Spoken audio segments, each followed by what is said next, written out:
Oh, yeah, Appreciate it, absolutely, man. man. Watch your step, cause Oh I ain't yeah. got no Oh yeah. insurance. All right. All right. There you go. There you go. Oh, see, I told you. I told you. I told you.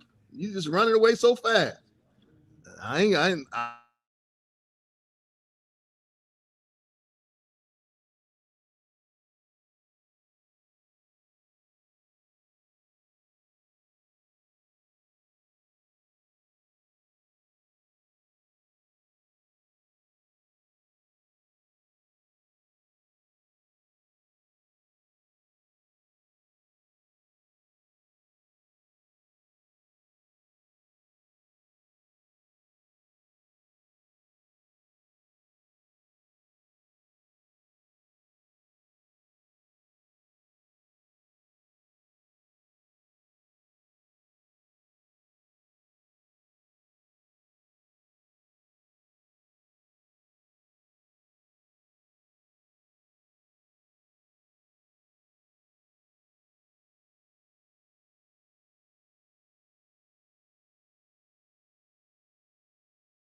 Testing 1, 2, 3. Okay. How you sound? Good. All right. I Good hear you, enough. yeah. Good enough. Good enough. Good enough. Need you to scoot up a little. Need me? Okay. We okay? All right. Won't you count me down to when you are ready? So 5, 4, 3, 2. hey, it's Ronnie Duncan of the Sports Rap Network. We're coming to you live from Eastern Michigan, Ypsilanti, and we're here at the Game Above, the Golf Performance Center for, of course, the Eastern Michigan golfers. And of course, their head coach is Andy Walker. But the reason that we're here, it is the Dr. Charlie Sifford Academy. We brought together some of the best young black golfers in the country, and I'm from WGPR 107.5 FM HD2, the Sports Rap Network. And today on the Sports Rap Network, you're going to be able to hear these interviews and the interviews we're going to present to you as to why we're doing it. If you don't know the history of the man, then Google the name, as the young folks would tell me. Charlie Sifford, a man who was extraordinary, got things done when he needed to get them done. And we're just so happy that he is a part of who we are and what we do. His son is still with us. He is Charlie Sifford Jr. Charlie, you and I have been here in Eastern Michigan. We have come to this golf course. We have looked at the Performance Center, and our mouths are wide open. Yes, yes. It's a great facility, and there's a lot of young talent here. I've never seen this many good-looking players, in one spot.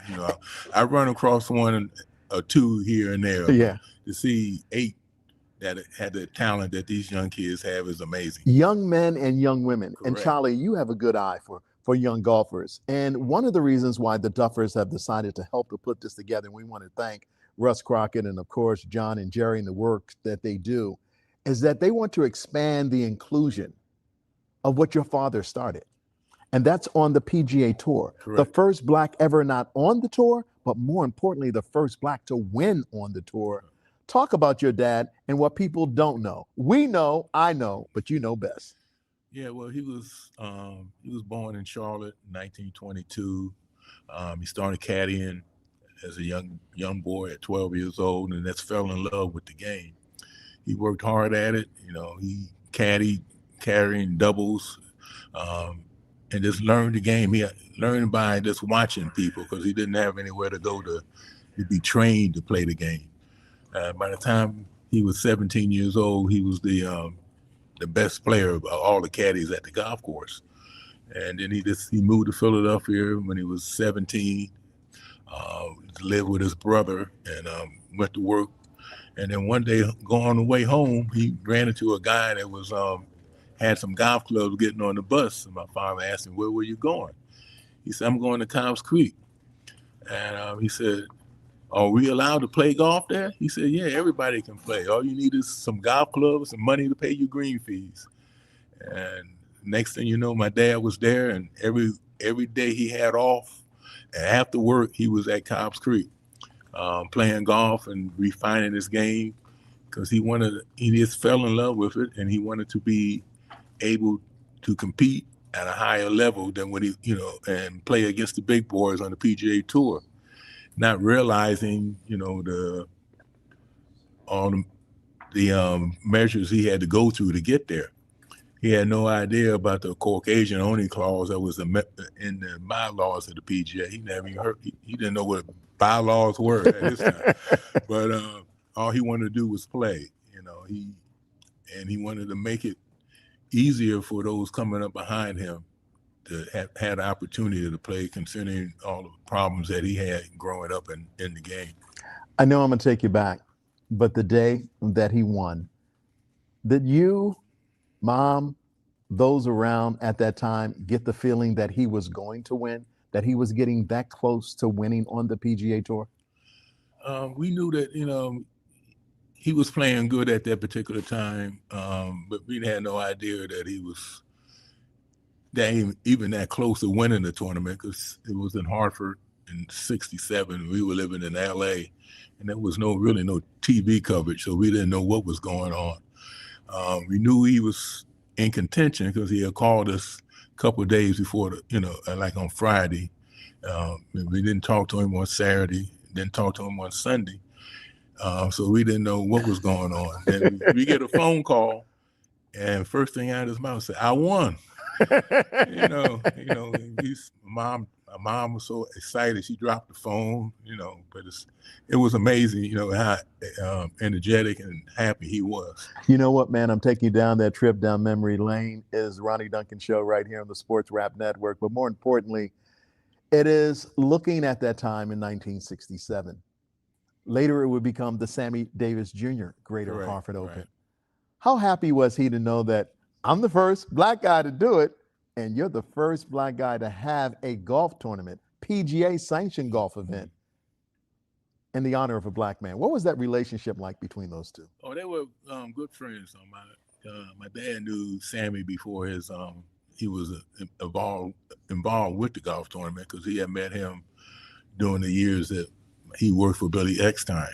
My dad worked for Billy Eckstein for a 10-year period as his ballet golf instructor, traveling partner, and he met a lot of entertainers, and Sammy just happened to be one of them at that time. He is Charlie Sifford Jr. This is the Dr. Charlie Sifford Academy, and we have 8 talented young golfers who may not have known about your father prior to this, but I'm sure they know more about him now.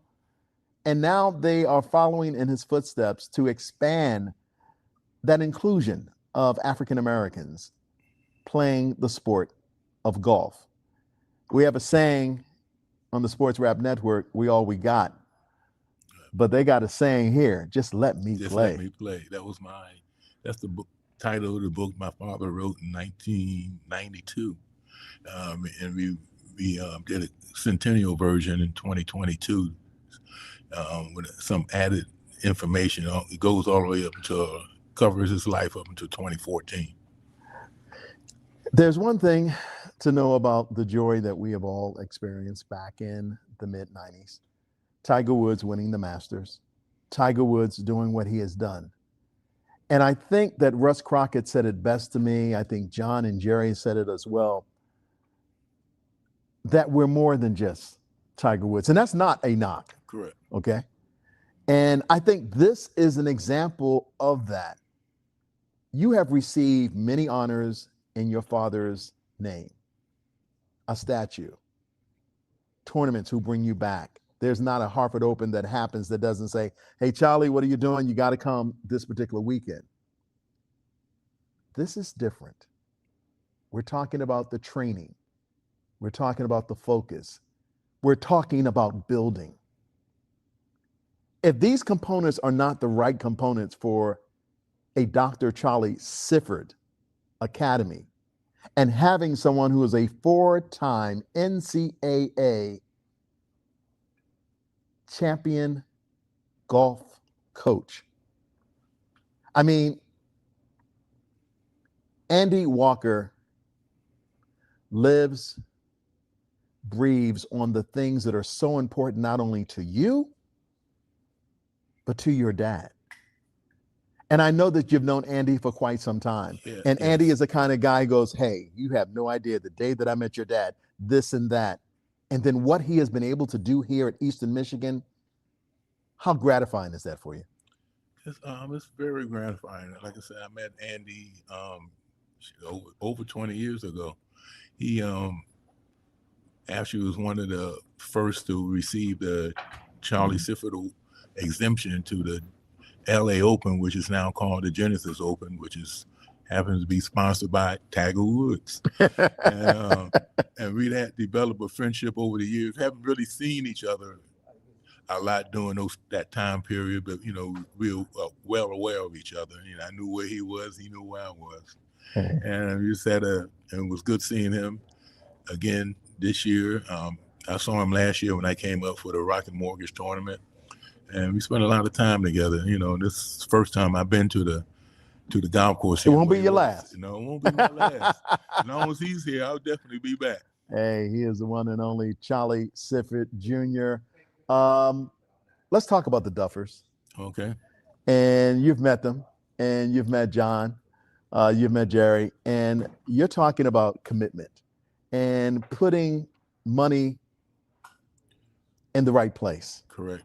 And making sure that others follow. They talk about the PGA Tour. They talk about the store and how they've made a contribution toward this. But it had to start at the beginning. You're familiar with the Duffers and Duffers in all places. And I know you cannot wait to get back home to Cleveland, Ohio, and go to Highland and tell everybody about what not only are they doing, but what your friends can do to help to enhance this encouragement to get more young Black golfers out here today. Yes, you're highly appreciative of the pro Duffers. Without them, this academy wouldn't be here today. Mm-hmm. They were very instrumental in getting things started with the financing, and without them, there would be no academy. There's a couple, I know a couple other Black golf organizations. I'm definitely going to point out to them. Yeah, we got Duffers did. So you guys got to step up. So as soon as I get back to Cleveland, I'm gonna get in touch with the secretary and the president of the clubs that I know. Yeah. And point out what the pro Duffers did. And I said, now it's your turn. All right, stay with me right here, Charlie, because I got an idea. Some crazy thought just came into my head. So let's say 5, 10 years from now, one of these men or young women that is here at the Charlie Sifford Golf Academy wins on the PGA or the LPGA Tour. And when they get ready to win, and when, of course, the interview is about to happen on the 18th hole, they go, before I say anything, let me do this. And they take out a cigar, man or woman, and they go, in honor of Charlie Sifford. It feels so good to win. What is that going to feel like, bro? Hopefully I'll be here for that to happen. But it would be a great tribute to my father, because that was his trademark, his cigar, Half the time he smoked it, the other half he chewed, but that was his trademark, and people recognize him by that, having that cigar hanging at the side of his mouth. All right, man, we love it. Hey, look, I do have to ask this question because I'm trying to figure something out. Is golf getting easier, or the golf is just getting better? Because if you look at the last 3 to 4 weeks of the PGA or even the Open, we're getting 61s. Somebody almost got a 59. And then this past weekend, you got Thor, who did a 63 in winning Rocket Mortgage. The week before that, you had the kid from Auburn. I think he had like a 66 or a 64. I mean, they're making what is supposed to be difficult, hard, starting to look easy. Is it the golfers or is it the equipment, Charlie? It's a combination of both. Oh, why? Because you did something special recently? No. I'm a little bit too old for the new equipment to help me out, but the new equipment is fantastic. The ball is made to go straight, and the clubs are, hit distances nowadays that unbelievable. They got people hitting 4-irons 260 yards. Back, when I was younger, that was a good drive.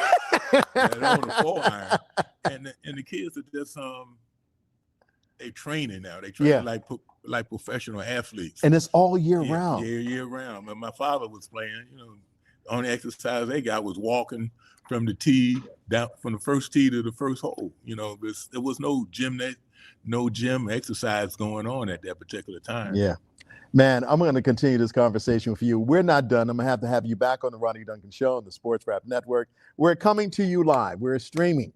And the reason why, you see the name, Charlie Sifford Golf Academy, honoring a legend, building champions, and creating, you got it, the future. They are developing the next generation of golf leaders. It's the Ronnie Duncan Show. When we come back, he's the assistant. He's going to sit up and talk to us. Ryan Yip. Come on, Ryan. Yep, come on down because that's what it's all about. Charlie, we thank you so much. We'll talk to you a little bit later. Watch your step as you're leaving. Don't want you tripping over anything. Come on in, Ryan. I got to get you here as well. We're going to do two things. We're going to do the radio show interview as well as our live stream. So let me go ahead and introduce you and get you going and making sure that you're happy and we're happy and we get it done.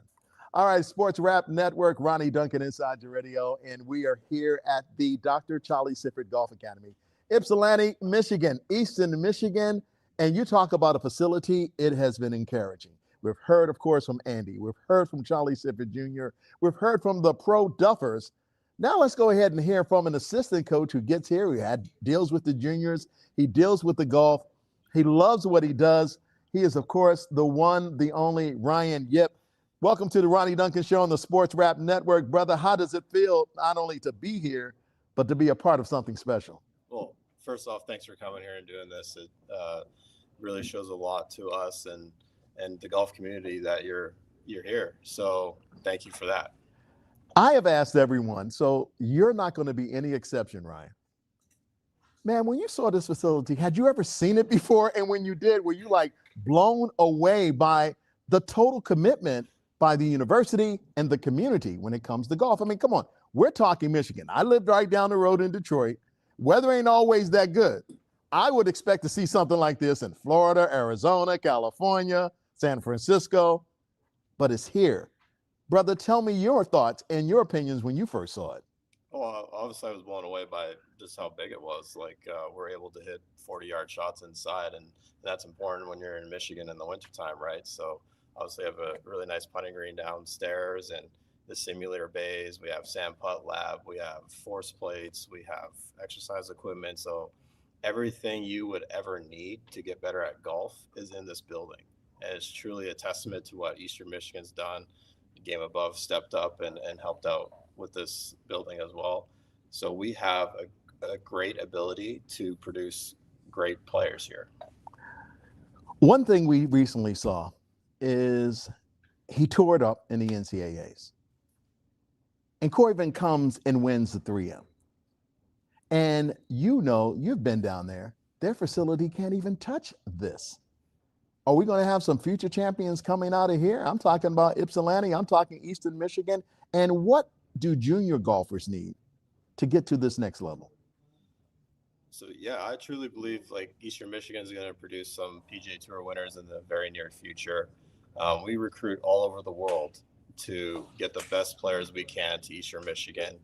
And what I see on a weekly basis when I'm out there recruiting is there's a ton of great golfers, but the biggest thing juniors need is to deal with adversity. Like I want to see what happens when you're not playing your best, because when you're playing your best, everything's easy, right? What happens when you hit a ball down the middle of the fairway and you get in a divot? How do you react to those situations? That's what separates top level juniors from just an average junior. You've seen those types of exercises happen in the last 2 days that you've worked with these young golfers. You've got 8 very exceptional golfers who, let's face it, there are levels to this. They say there are levels to this, they are. But you've got the sand trap, and it may be, carpet, but it's a simulation of what you need to do and why you need to do it. How have they responded to this academy, this Charlie Sifford Academy? And are you amazed how fast they're learning just some of the little things? It takes you sometimes months to get others to do. 100%. These are a very special group of players here, and they're college ready.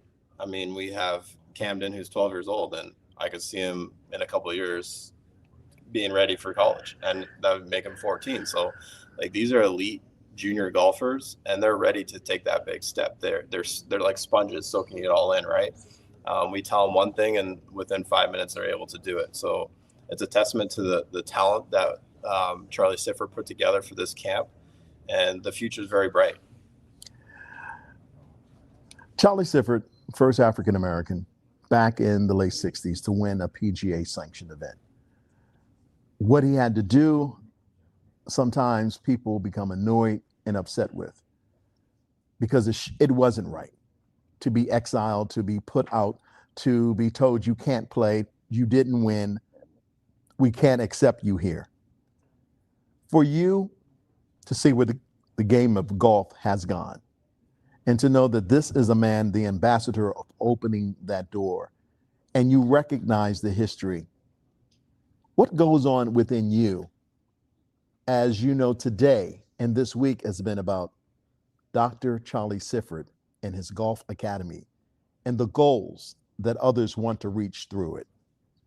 Well, first off, it's an honor and privilege to be a part of this. I mean, being Chinese Canadian, I wouldn't have had the opportunities if it wasn't for Charlie Sifford's father. So this is an eye-opener to me, and learning everything that Charlie went through in his golfing career, and the doors he broke down for someone like myself and everyone here. So it's just been truly humbling and honoring to be a part of this. I'm just truly grateful to be a part of this. That's important. I don't think people are getting it. And then we're talking, this is the Sports Rap Network, WGPR 107.5 FM HD2. It's the Ronnie Duncan Show. And Ryan, I'm going to tell you, I'm so proud, not only of you, but your commitment. And I asked this of Andy earlier. How happy are you that you work for a university that an administration says, we like what you're doing, we're committed to the sport of golf, you've won championships, your women, your men, your punch tickets, you've been there at the grandest stage. But without their support, Ryan, maybe you're not here. Talk to me about that vision.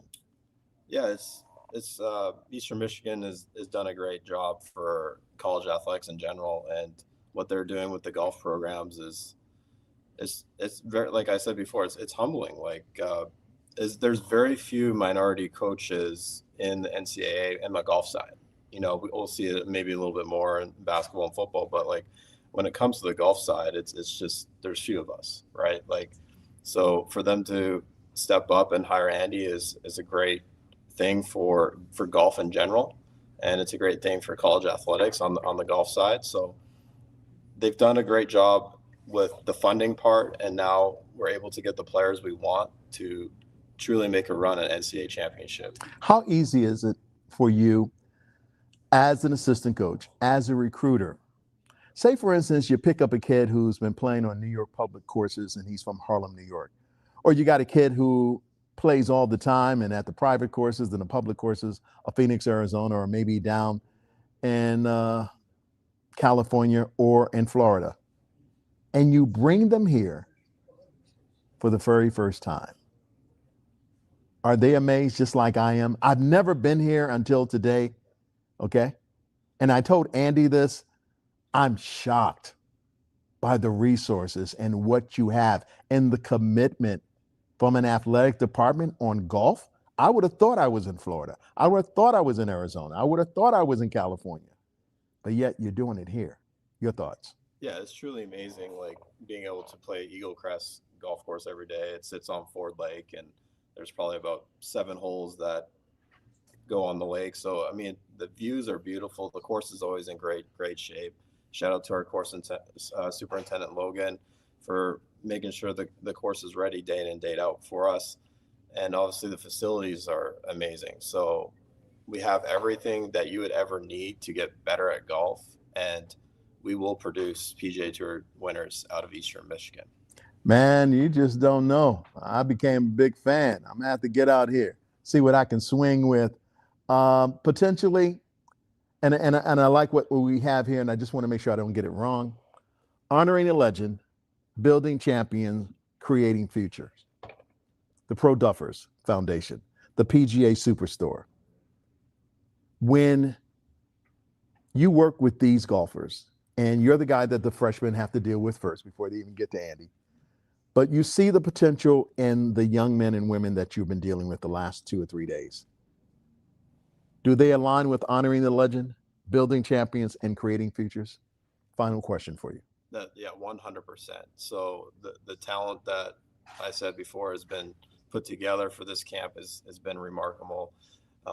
I see all of them being able to play D1 golf and make that pursuit of professional golf. So they're definitely champions, and it's a bright future that is going to be for the African American golfer. I mean, we're going to have PGA Tour winners or LPGA Tour winners coming out of this camp. If it's not this year, it'll be next year or the year after. So I love it. Truly believe that. It's positivity. It's the Sports Rap Network. We got.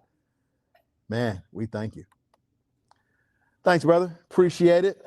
Appreciate it. Let me go ahead and write this down. All of you who are watching live stream, we're going to come back with some more guests from here. We're going to be talking with some of the parents. I'm doing 2 things right now. I'm doing my radio show. Come on back in, guys.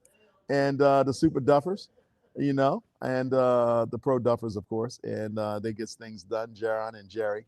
We're going to get you back here on the Ronnie Duncan Show. Hold tight for a second.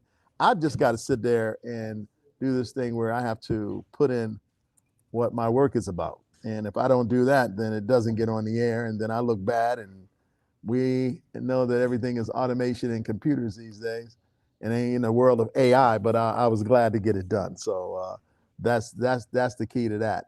Real quick.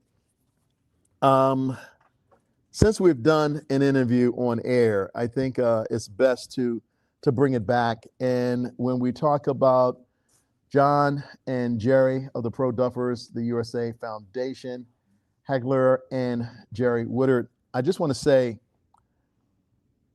there's one thing. There was a guy I talked to. His name was John Sherry. And he said, I'm a doer. I'm not a talker. I'm a doer. I think both of you guys are that. You're doers. You see a need. And for those who don't know or understand what the Pro Duffers USA Foundation is all about, John, I'm going to start with you. Tell us who it is, how long it's been going on, and how people can get involved. Give me your social media handles as well. Right. So the Pro Duffers Foundation is the philanthropic arm of Pro Duffers USA, which is a golf club, basically minority golfers. We happy to say we have ladies now, but not all 100% minorities, which launched in 1980, and a decade or 2 after that, they wanted to do something in each community. So the club is made up of 14 chapters across the country, as west as Texas to the East Coast. And it's real simple. Each club is required to do what's called a civic duty. They have a civic duty responsibility to give back to the local community. And that's a range of things. It could be from partnering with First Tee, other golf type programs like that, to introduce young people to the game of golf, not just the game, but also the business of golf. Because as we all know, that's a multi-billion-dollar industry. So we just have that charge. Each club is supposed to get back in that respective community. John, I think we'd be remiss if we didn't say, and we're here for the Dr. Charlie Sifford Golf Academy. In a few months, I'll be 68 years old. I'm not going to sit here and lie to you that I don't get excited on a Saturday or a Sunday when I see someone who even remotely looks like me, that is in that group of 12 that I know that could really go ahead and do something significant. Because sometimes playing from behind, you play with less fear than when you are ahead because you're trying to be more conservative. Tell our listeners, tell our viewers who are streaming right now, and you're old enough to remember, the joy that we had just watching whatever Tiger did and when he did it. The mere fact that people are picking up the game today, we have no problem in cheering for one another, and we shouldn't. I'm sure there are people who are Jewish who cheer for a Jewish kid. I'm sure there are people who are Italian who cheer for the Italian kid, the German kid, the Asian kid, whoever the kid is. But sometimes, for some strange reason, why do we feel so restricted that we can't cheer? I'm going to tell you right now, if I saw you last week and your name was Joe Hook and you was at least in the finals like Chase Johnson was not too long ago, remember? Chase Johnson was right here at the Rocket and made it. Remember, he made the cut and he played all 4 rounds. There's nothing wrong with us cheering for Chase Johnson, is there? And I think we need to honestly say that. And I think the Pro Duffers are doing that, not only with their money, but trust me, I guarantee you, with your successful business, even though you tried to say, I have somewhat of a successful business, some people will go ahead and say, you're lying. Maybe you can tell IRS that, but you got to tell us the truth. Here's the deal. How many times have you, and look at me when I'm asking you this question, how many times have you been sitting at home on a Friday and you see like a black golfer about to do something and you go, wait a minute, Phoenix, that's not too far of a flight to from Houston. Or you go, whoa, it's in Dallas? I got to go support, put it this way, it could be Tony Finau and you're like, I think I'm going to go. I just got to see this. Right. Isn't that something that we do and we shouldn't be ashamed of? Absolutely. Well, it started for me, and we all know this. Whenever Tiger was in contention and you saw the black pants and the red shirt, my brother, what are we talking about? We talking about going and watching. Okay, listen, let me tell you something. It was April of next year would be 30 years that at 21, he won the Masters. But when that man put that outfit on, he was coming, okay? And all of America. All of America. But Jerry, be honest. What color do black people like? We love red, don't we? It's actually one of the Duffers. It's one of our signature. Oh, really? Yeah, absolutely. Sunday red at that. Right. Oh yeah. Sunday red. Sunday red. That's it. That's it. Man, this is like the coolest thing. Let me ask you in reference to these young golfers that we have here and the commitment that you guys have made, and you've gotten others to get on board as well. Would a great joy be for you to be able to 5, 10 years from now, knowing that someone out of the 8 not only has gotten on the tour, not only has made the cut, but they're in the top 3, top 5, top 10. What does that say about the advancement, but how that vision of what they're doing opens the door for others? Well, I'm not sure what to say, because the great joy that you're describing now, we feel today. Oh, yeah. It doesn't have to be 10 years from now. I like that, Jerry. We feel today when we look at the facility, and we look at the kids that are here right now, and we look at the parents and the commitment they're making to the parents, we feel an overwhelming joy today. So now, 10 years from now, I'm not sure it can be a whole lot better than what I feel today. I hate just more Seriously. participants, more Seriously. participants, That's right. more individuals.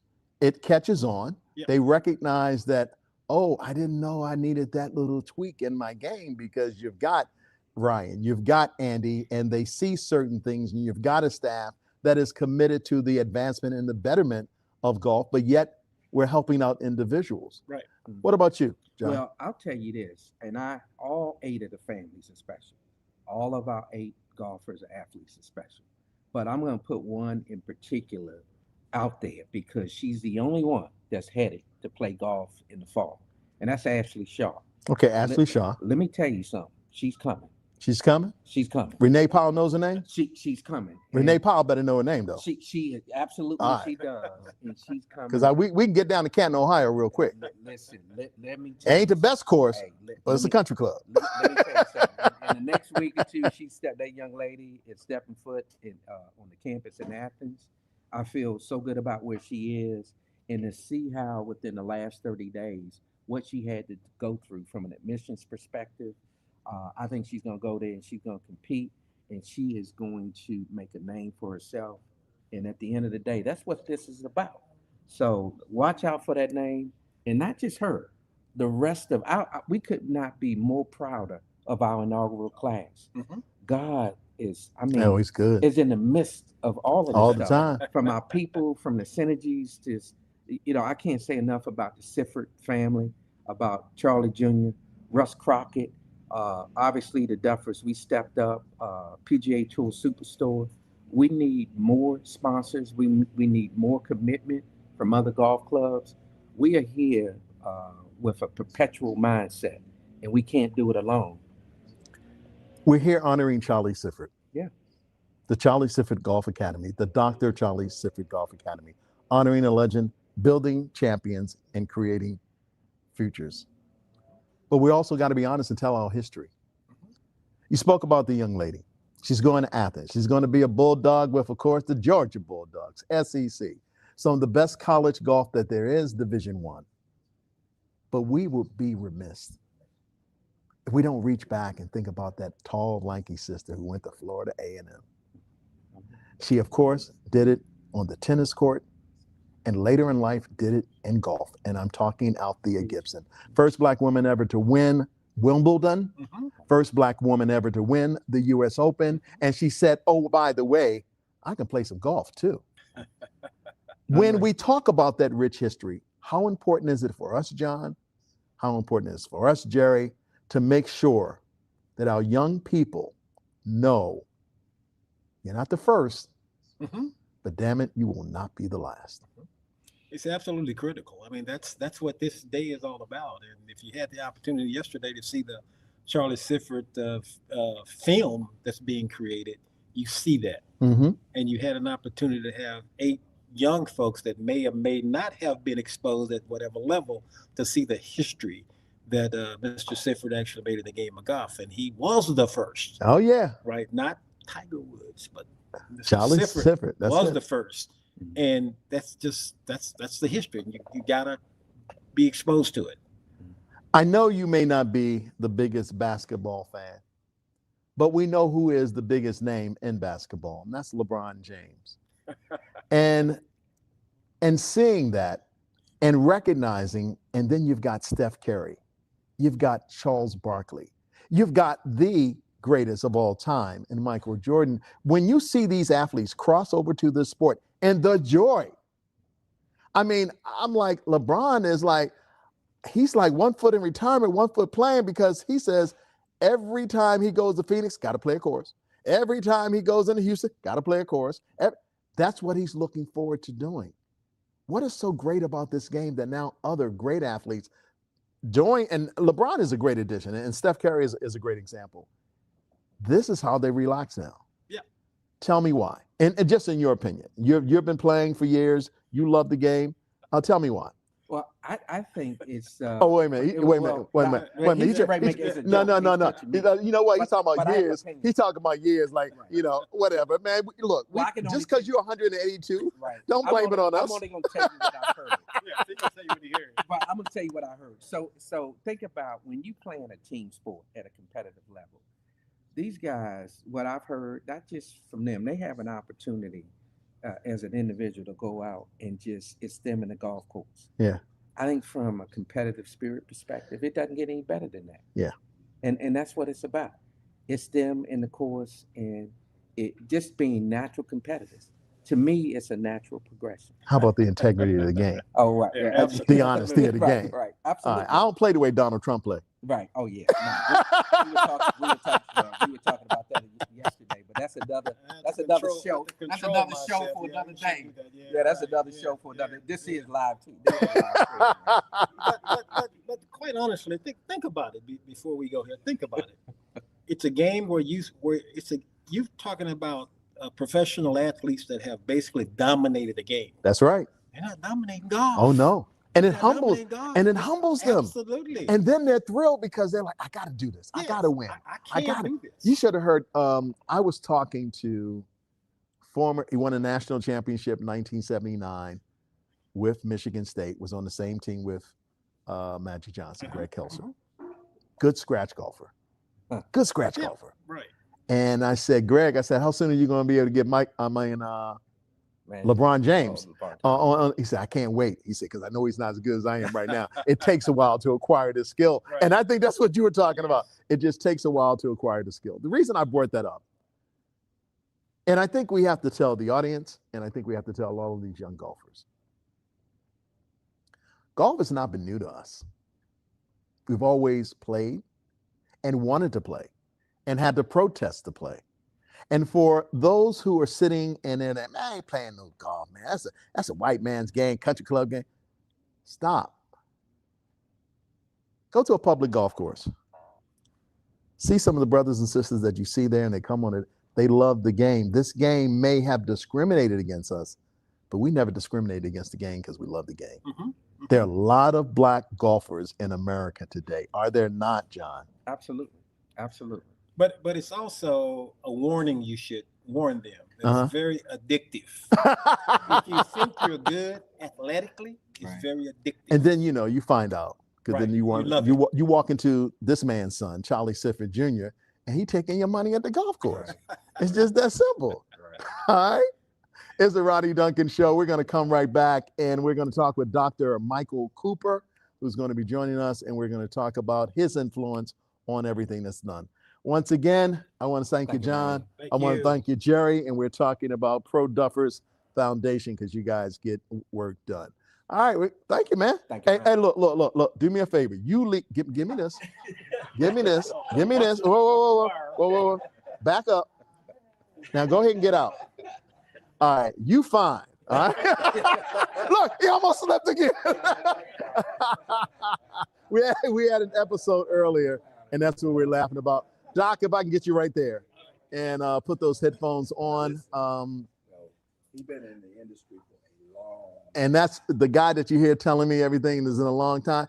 If this Negro don't look like he's been anywhere in a long time, we got problems. I can tell. What's the course down in Florida where you started? Rogers Park. Oh, Rogers Park. Okay. All right. Well, we're definitely going to do that. So let's get ready because I want to do this on both. No, don't worry about it. We got you here and we got you here. We'll say it again. For the light. Oh, for the light, you need me to be here? Oh, you need me to be right there in this chair. Got you. You need to be right there. Oh, Doc, you need Doc to be there. Keep this headset. Yeah, just do me a favor and just move that. All right, we got you. I'm not going to trip over the wire. Yeah, please don't do that. Please don't do that. All right. I'm gonna put you talking to the mic. Yeah, you're gonna talk. See how you said a bad example. My daddy just texted me and told me. Everybody speaking to the mic. All right, hold tight. Am I close enough? Yeah. Okay. Doc, you're doing just fine. Right. Hold tight. What I want to do is bring you in, and I just want to make sure that I got you. Give me a testing 1, 2, 3. Testing 1, 2, 3. All right, you might do it again. Testing 1, 2, 3. Yeah, you good. All right. Closer. No. You're fine. You're fine because I'm going to use your interview on my radio show as well. So we're going to do both. Okay. All right. So let me go ahead and get things set and get you going. And there we go. That's you. Okay. Hold tight. It is the Ronnie Duncan Show right here on the Sports Rap Network, coming to you Monday through Friday between the hours of 4 and, of course, 6 o'clock. I'm Ronnie Duncan, Inside Your Radio. Glad to be with you. We are WGPR 107.5 FM HD2. You know we got, but we have been talking golf, and golf for a good reason, because it is the Charlie Sifford Golf Academy. It's being done here in Ypsilanti, Michigan, Eastern Michigan. And when you talk of their head coach, Andy Walker, who we hope to talk to even again later today, this is what it's all about. Dr. Charlie Sifford, back in the late 60s, first African-American ever to win on the PGA Tour. He did it Greater Hartford Open. He would later play in the Greater Hartford Sammy Davis Jr. Open. And you have a black man who's on the tour and winning. But then back then, and it's sad when we think about all the progress that we've made as people, that there are two sports that we had higher totals and numbers in that we don't today. That's Major League Baseball and that's professional golf. In 2026, I wish we had the number of African Americans on the tour as we had in the late 60s and early 70s. Names like Calvin Pete, the Thorpe brothers, they were there. Lee Elder, Charlie Sifford. And today, it's hard to get one, even two. One guy who wants to make sure that that number goes up because he's Dr. Michael Cooper. He has been growing this game through his partnerships in the community. Dr. Cooper, welcome to the Ronnie Duncan Show. We're so happy to have you. I'm happy to be here. I'm honored to be here. Thank you so much. Yeah, I got to turn your mic on too, don't I? This assembly of young golfers in a Charlie Sifford Academy. One of the greatest moments for me as a broadcaster was working in Cleveland, Ohio, and having an opportunity to meet Charlie Sifford Sr. and Charlie Sifford Jr. I've maintained my friendship with Jr. over the years. I'm sure not only you're familiar with it, but meeting the first. It's like meeting Jackie Robinson. It's like meeting Roosevelt Brown. It's like meeting, Sweetwater. That's impressive in our life. And sometimes as things go on and as we get older, we don't realize who we've touched and the hands that they've touched to get us to where we are today. Correct. No doubt about it. And before I go too far and get into this interview, when you were doing the intro and you talked about the lack of representation from blacks on the PGA Tour, and one sport that doesn't have it, there are more blacks in the National Hockey League right now than there are in professional golf. There's more blacks in NASCAR than there are in golf right now. So yeah, the need is there. There's no question about it. If we don't sound the alarm on that need, it will be as if they will say, well, you didn't say anything about it, so why should we do anything about it? Why is that commitment so important to us? Well, there's more. That's so opposite of the boom in golf right now. There's more blacks playing golf right now than ever before as avid golfers. LeBron James is playing golf. Michael Jordan playing golf. Steph Curry's playing golf. There's a reason they're playing golf, because it's a great game. It's a great sport. Our challenge is, how do we turn some of these avid golfers into a purpose for a legacy like a Dr. Charlie Sifford legacy and what the Pro Duffers are doing? Therein lies the challenge. It's not that we don't have people playing the game and know the game. They're just not aware of the legacy for whatever reason. And that's what we're trying to change. Dr. Michael Cooper joins us here on the Ronnie Duncan Show, Sports Rap Network, heard all around America. Go to our website, which is www.sportsrapnetwork.com. Better yet, go to the App Store, Android or iPhone. If you have Alexa and you got Siri, just say, send me to the Sports Rap Network. And you can listen live. Our lineup is incredible. The two live stews are a part of it. Mark Gray, Lamont, Germany, The Sports Shop, and Young Jock in the morning. Yours truly, Ronnie Duncan, from the hours of 4 to 6. Is this long overdue, Dr. Cooper, the Charlie Sifford Academy, the Dr. Charlie Sifford Academy? No question about it. And this, as far as I know, it's the first time something like this has been put together. Yes and no. I know the Pro Duffers did it some years back, about 10 years ago, but the residency camp at a premier facility like this, premier instructions for this duration with the kind of talent that we have, I don't know if that's been done before. It has not been done to my knowledge. Some may differ, they may know that. Say, for instance, you're among these 8. This becomes a memorable week. And like you said, something that's never been done like this before. If something like this had been done, how far advanced would we be right now in playing on the tours? I'm talking LPGA as well as PGA, because you know what? Each one teach one, but it takes a village to raise a child. this is more than just a village. This is a crusade, and the Pro Duffers, along with the PGA Tour Superstore, are getting it done in at a point in our political climate that some frowned upon this kind of advancement. No doubt about it. And I keep saying I'm a man of faith. So I believe there's a silver lining between around the environment that we're in right now. And I think the silver lining and the challenge for us is how we bring ourselves together. You got a tagline, we all we got. We got a good friend, Dr. Al Qualls, who has the same tagline as well. This is an opportunity for us to get the Pro Duffers as the lead group who has stepped up. But there are other groups out there. The Pro Duffers have 14 chapters. There's another group, Western States Golf Association in the West Coast. They've got 26 chapters.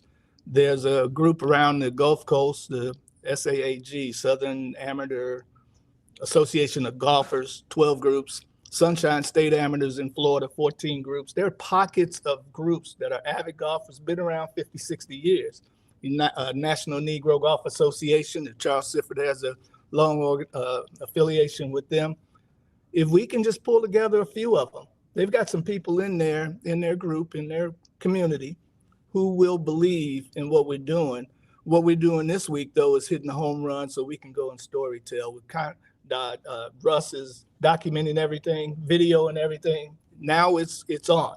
It's not something we're talking about that we're going to do. By Friday and Saturday, it'll be something we have done, and we show evidence of it. And if we can't get people to come together after that, then don't talk to me. You just can move to the side, because I believe we have enough who will be willing to help. And my background is in the industry. And so I will use what we're doing in our own community to leverage the industry to come on and support us too. It's a different thing going to the industry, to people I know, and say, give us some resources in this what we plan to do. It's a different thing to say, this is what we have done. Now come on, be with us. I love it. He is Dr. Michael Cooper. I often, in interviews that I am more interested in, that I would hate to walk away from you, that in coming over here, there was an agenda, there was a purpose, there was something you wanted to communicate to this audience, not only just about this, but about the game of golf. So I'm giving you that opportunity. You wanted to get a message across. What is that message? The message is that we could uplift our own community, and that we can help these young people live their dreams. These young 8 people who are here today, and the parents, we listen to their stories, the parents. I was almost crying listening to them, the sacrifices they are making to give their child an opportunity to live their dreams. How can we not be a part of that journey? How can we not give some of the resources that we have? We have a wealth of resources within our own community. That message is now, let's put them together and help these young people live out their dreams. Now, my background with inclusion within golf is not just for competitive play. That's what we're working on today. It's for more recreational play, for contracts within the industry, for workforce diversity within the industry. I work on all those strands. This week, though, is about competitive play. I think if the visibility of the competitive players, what everybody talks about is what we see on television every weekend, PGA Tour, LPGA Tour. The visibility of us out front as competitive players will uplift those other strands as well. So this is really important that we get our faces, not just on the PGA Tour, but active in competitive play across the board. He is Dr. Michael Cooper. He got it all in. It is the Sports Wrap Network. We'll continue with much more, because Dr. Cooper, what is our saying once again? That's all we got. We all we got. Thank It's the you, Ronnie brother. Duncan Show. Appreciate you. Make sure you tell your Charlie Sifford story. Because he knew Charlie, and he was a golfer, a junior golfer. So Okay, well, we'll have to come back to that, because I just ended a break, but I tell you what, we can get this on the stream. He just asked me to ask you about your Charlie Sifford story. So go right ahead. Yeah, I'm 70 years old now. I came up like these young people. I was trying to be a player as a junior golfer in Chicago, Illinois. We had a little municipal golf course. Which one? Piper Peace Golf Course. Oh, okay, Right yeah. now it's called Joe Louis the Champ. I knew it was that, because I'm 67. So I'm sitting up here going, Wait a minute. Is that? There was Yeah. only two. Uh-huh. Piper Peace and Jackson Park. Why is it? Okay, I know you got a Charlie Sifford story. I'll tell you what. You tell your Charlie Sifford story, then I want to ask you a few questions. Go ahead. Okay, so we had a head pro at that time by the name of Bobby Milton. Bobby was had retired from the Harlem Globetrotters. So he knew a lot of celebrity types from his Globetrotter days. And I was the up and coming one around Chicago, and any of those celebrities who would come to Piper Peace, Bobby would introduce them to me. Hey, this is young Mike Cooper. He's doing blah, blah, blah. I played with It's young Mike Cooper who take your money. Yeah, no, they wouldn't allow me to do that. They didn't want me to get hung up in that stuff. But because of Charlie, I played with Billy Eckstein. Wow. Thea Gibson, Oh, played nanos with them. Okay. That's how old I am. Uh-huh. But this time, all of my mentors around Piper Peace told the story and the legend of Charlie Sifford, now Dr. Charlie Sifford. He was way up here. He was on the shrine. We had all of our local guys around there who we knew could touch and feel. Now, Charlie was on the shrine. Now, did you meet Teddy as well? I didn't. I came behind Teddy. They talked about a guy named Pat Ball. They talked about Teddy Rhodes. That's right. They talked about Charlie Sifford. The other first two had passed away. Charlie was still living in that. That's right. He was here. He came to our golf course and was like, the world stopped. So my story, I'm down in our little practice area hitting some shag ball, hitting some 5-irons. And I see Bobby Milton with another guy walking across, coming to see me. And this wasn't unusual for for Bobby to do this. As they get closer, I recognize, oh, shoot. I'll be nice. This is Charlie Sifford. Yeah. Got his cigar, his customary cigar. And everybody had told me he doesn't say a lot of words. Not a man of many words till he gets to know you, then he relaxes. Bobby gives the introduction. This is young Mike Cooper, up and coming. I want you to just see him hit a few balls, help him out if he needs to. So Charlie agrees, got a cigar. It's not lit, just in his mouth. I hit a ball, not a word. I hit another ball. He goes, not a word. I hit another ball. He goes, I look over. He says, God damn, Junior. Look like you know what you're doing. He shook my hand and he walked away. That to me was the biggest compliment I ever got. I couldn't wait to get home and tell my mom. I just met Charlie said this and that. And I likened it when I told the story to Russ. Now we older. When we go to the doctor and the doctor say, just keep doing what you're doing. That's a vote of confidence. You know, you got a clean bill of health from the master. That's the way I felt. That's great. And I also use it with parents. You don't know what an encouraging word can do for a 17-year-old. That stuck with me. I'm 70. Sticks with me now. To say a word of encouragement to a young person. Now, why did you do this so bad? He could have fixed. I know my golf swing wasn't perfect. He could have fixed it. Might not want to be bothered with it or whatever. But he tell took me just that little bit, just that little bit of time. Doing, just that little bit of time. Hung with me a lifetime. Yes, sir. Dr. Michael Cooper, and this comes from, a personal thing, and I wish I'd done this and had more time to do it on the radio. When we think of Charlie Sifford, we think of the late Teddy Rhodes and the things that he did.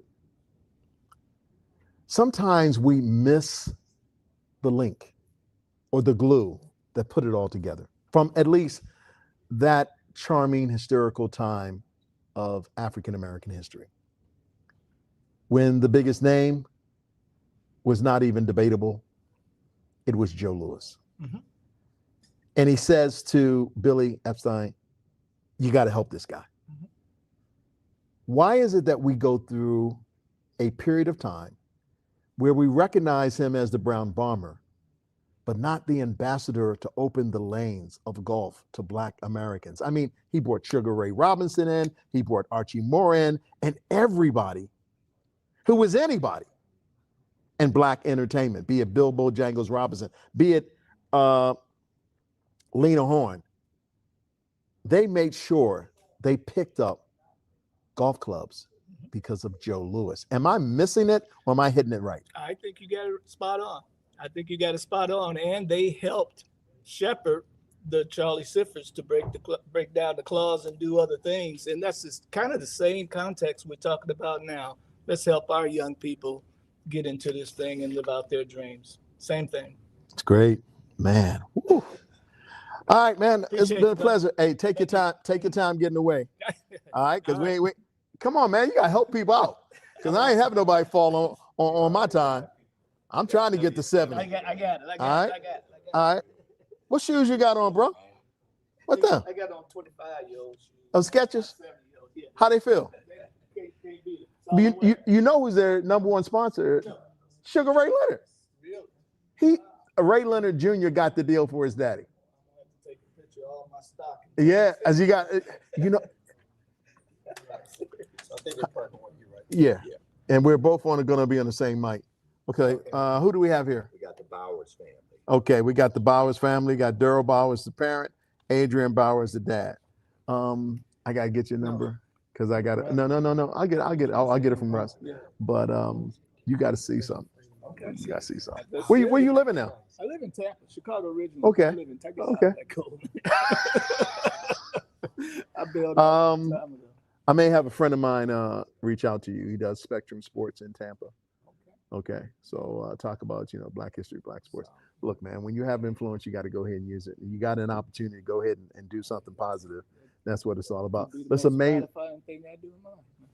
I did a story when I was at CBS Detroit on the relationship that Charlie and Joe Lewis had with Sifford Jr. My relationship with him lasted to the day he died. I was there with the World Cup Hall of Fame. I was there. That's great. With the presidential matter. You were in D.C. for that too? I was in D.C. where they had a reception. Okay, good. But you were there. I was there. That's nice. Lasted Yeah, I'll never forget. I was working on television. Yeah, that one time. I'm that way with. I'm someone that you and I remember. If you remember basketball, contemporary wise, I'm still that way with Phil Chenier today. Yeah. Hell yeah, he was good, man. He was my guy. I'm from Baltimore.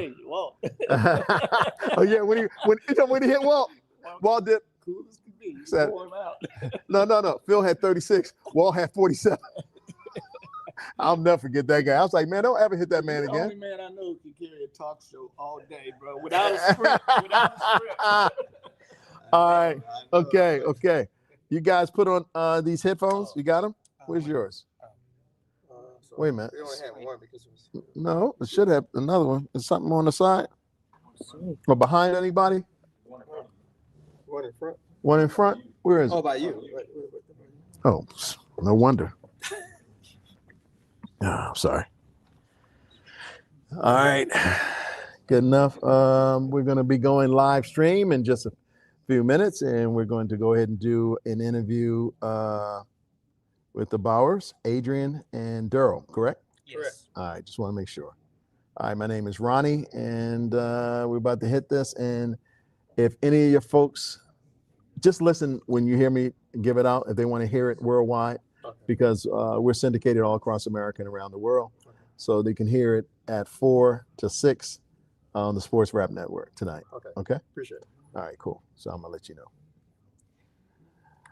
All right, we're back here at the Ronnie Duncan Show right here on the Sports Rap Network. We have been streaming live as well. It is the Dr. Charlie Sifford Golf Academy. And the best way to explain it is that you're talking about the first Black man ever to win a PGA sanctioned event and the things that he would go on to do. And of course, receiving the great award from President Obama, getting the World Series of Golf. And a lot of people don't know this. The reason why Tiger Woods' son is named Charlie, he named him after Charlie Sifford. And this is such a great event because they're developing the next generation of golfers. Ronnie Duncan Show here on the Sports Rap Network, coming to you Monday through Friday between the hours of 4 and 6. And I'm just happy to be here. Ypsilanti, Michigan, Eastern Michigan. Their golf performance lab and center, something I've never seen before. When you talk about Eagle Creek, I'm sitting up there going, this is one of the hidden treasures of the state of Michigan. Fine facility. And we have a young man who is with us, Adrian Bowers, along with his father, Daryl Bowers, and they are joining us here for the Ronnie Duncan Show. I'm going to go to Dad first. Daryl, when you saw this facility, man, were you like, what? Exactly. I was just taken aback. I mean, we get an opportunity to come to a facility where, we got the latest equipment, to test these young athletes with. We got an excellent golf facility. I looked at the course. I was like, oh man, it's like bring back memories. Like, hey, I sure wish I can get out there and play. It's in great condition. The greens are in great condition. And it's just awesome. All right. We, of course, are here because your son is one of the most talented golfers in the country. He's young.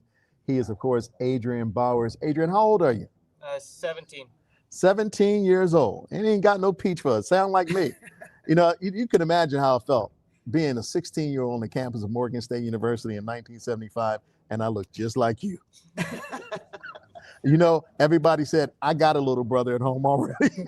So I wasn't getting the dates. All right. End up marrying a sister who went to Morgan State University. But hey, you know how things don't, always start the way they end. But hey, it was, good. It's all good. First of all, your thoughts about this academy and the joy you have of being here. What has it been like for you these last few days? It's been a really great experience. I learned a lot of new things from, swing, putting, chipping, all that. Mentality too, like to play with like your intentions, like make sure you focus on your things. Yeah. Yeah, just one of those things. Now, where are you from? Pearland, Texas. Now, where is that? Just south of Houston. Oh, just south of Houston. Okay, so when I say to you the Pro Duffers, you know exactly who I'm talking about, correct? Yeah, I honestly didn't Now know we about do. them before. Now I said, Yeah. so now we do. Now we do, All right, yes. Jerry, you got to do a better job. He's right in your backyard. All right. What has this meant to you? But more importantly, knowing that you're falling in the line of history, Dr. Charlie Sifford. And I know you know of Charlie Sifford from a standpoint, but knowing that that's Tiger Woods' son's name because of this man. What does that all embody and mean to you as you are here experiencing everything that you're experiencing, but knowing you're doing it in the honor of an academy for Charlie Sifford? I mean, it really is special, never thought, be here. It's like really great experience. No, it's a great experience, but I guarantee it gives you some confidence of who you are. Yeah. I mean, when you consider you're one of 8, they could have picked anybody. They didn't. They picked special people, and you're one of those special golfers. Do you recognize that you have a specialty when it comes to the sport, and how did you fall in love with it? I mean, it's an addicting game, really. It's you just want to keep hitting shot to shot, keep getting better and better. But when did you fall in love with it? Do you remember? What was that love affair like when you said, Dad, Mom, this is what I want to do? What was that like? I was like always shooting 90s back then. Are you kidding? Yeah. Early on, you were doing 90s like it was nothing. High 80s, 90s, yeah. Where you at now? I'm trying like even par, so. What? Yeah. I ain't messing with you, man. So you just up there take all the old man's money. When did you recognize that your son was special when it came to this game of golf? Well, it was more or less developed over years. Yeah. But like he told me around about 10, 11 years old. He's like, hey, Dad, from the beginning, I didn't even know what I was doing for the most part. You just take me out with just hitting golf balls, whatever. I started really getting into it probably about 10, 11 years old. And I saw it too. I see probably about, I can see the talent, and I can teach him something. He don't even know what he's doing, but he still do it, Just gifted. Just gifted. Exactly. And so many different things. I mean, he can hit left hand, he can right hand. I mean, What? He does tennis. He does baseball. What if I give him something to swing? He just does it automatically. And I said, okay. How did both of you feel when you got the letter or the email and they said you're invited to the Charlie Sifford Golf Academy, honoring a legend, building champions, and creating futures? What was that moment like at home when you got that phone call or you got that email or you got that letter that confirmed that you would be here today with 7 others? Well, I tell you what, my thing is initially about him. I love the fact that he chose golf over comfort in so many words, because you see the families, they see the tournaments, but they don't see the long thousands of hours of golf practice, many miles we travel just going to tournaments, the sacrifice he's made and the commitment. But when we got that phone call from Andy, and it really said to myself, oh, someone has also recognized There his you hard go. work. There you go. Understand? And that really, and that touched me right there. I said, okay. And I told him, you know, hey, if you keep on, you know, doing this hard work, keep on having the right attitude and treating people right and being doing the right things as a person, people will continue to recognize, you know, you and you'll continue to move forward.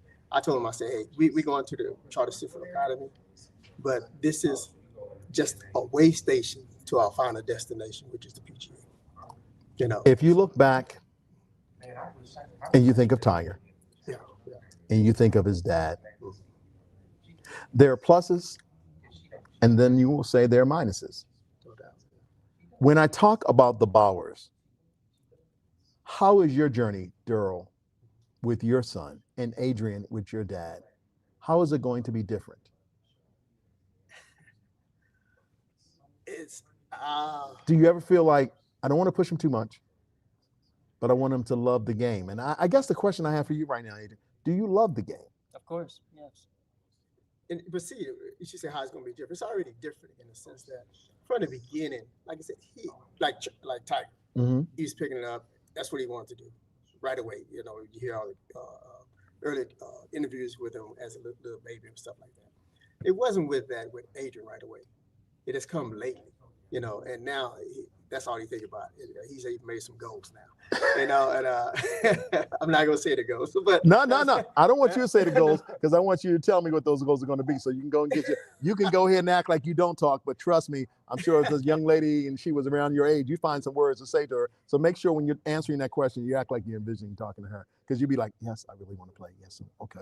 That's not going to work. We're going to have to talk, okay? So you get your answer together. It ain't going to be no one-word answer. But go ahead, Dad.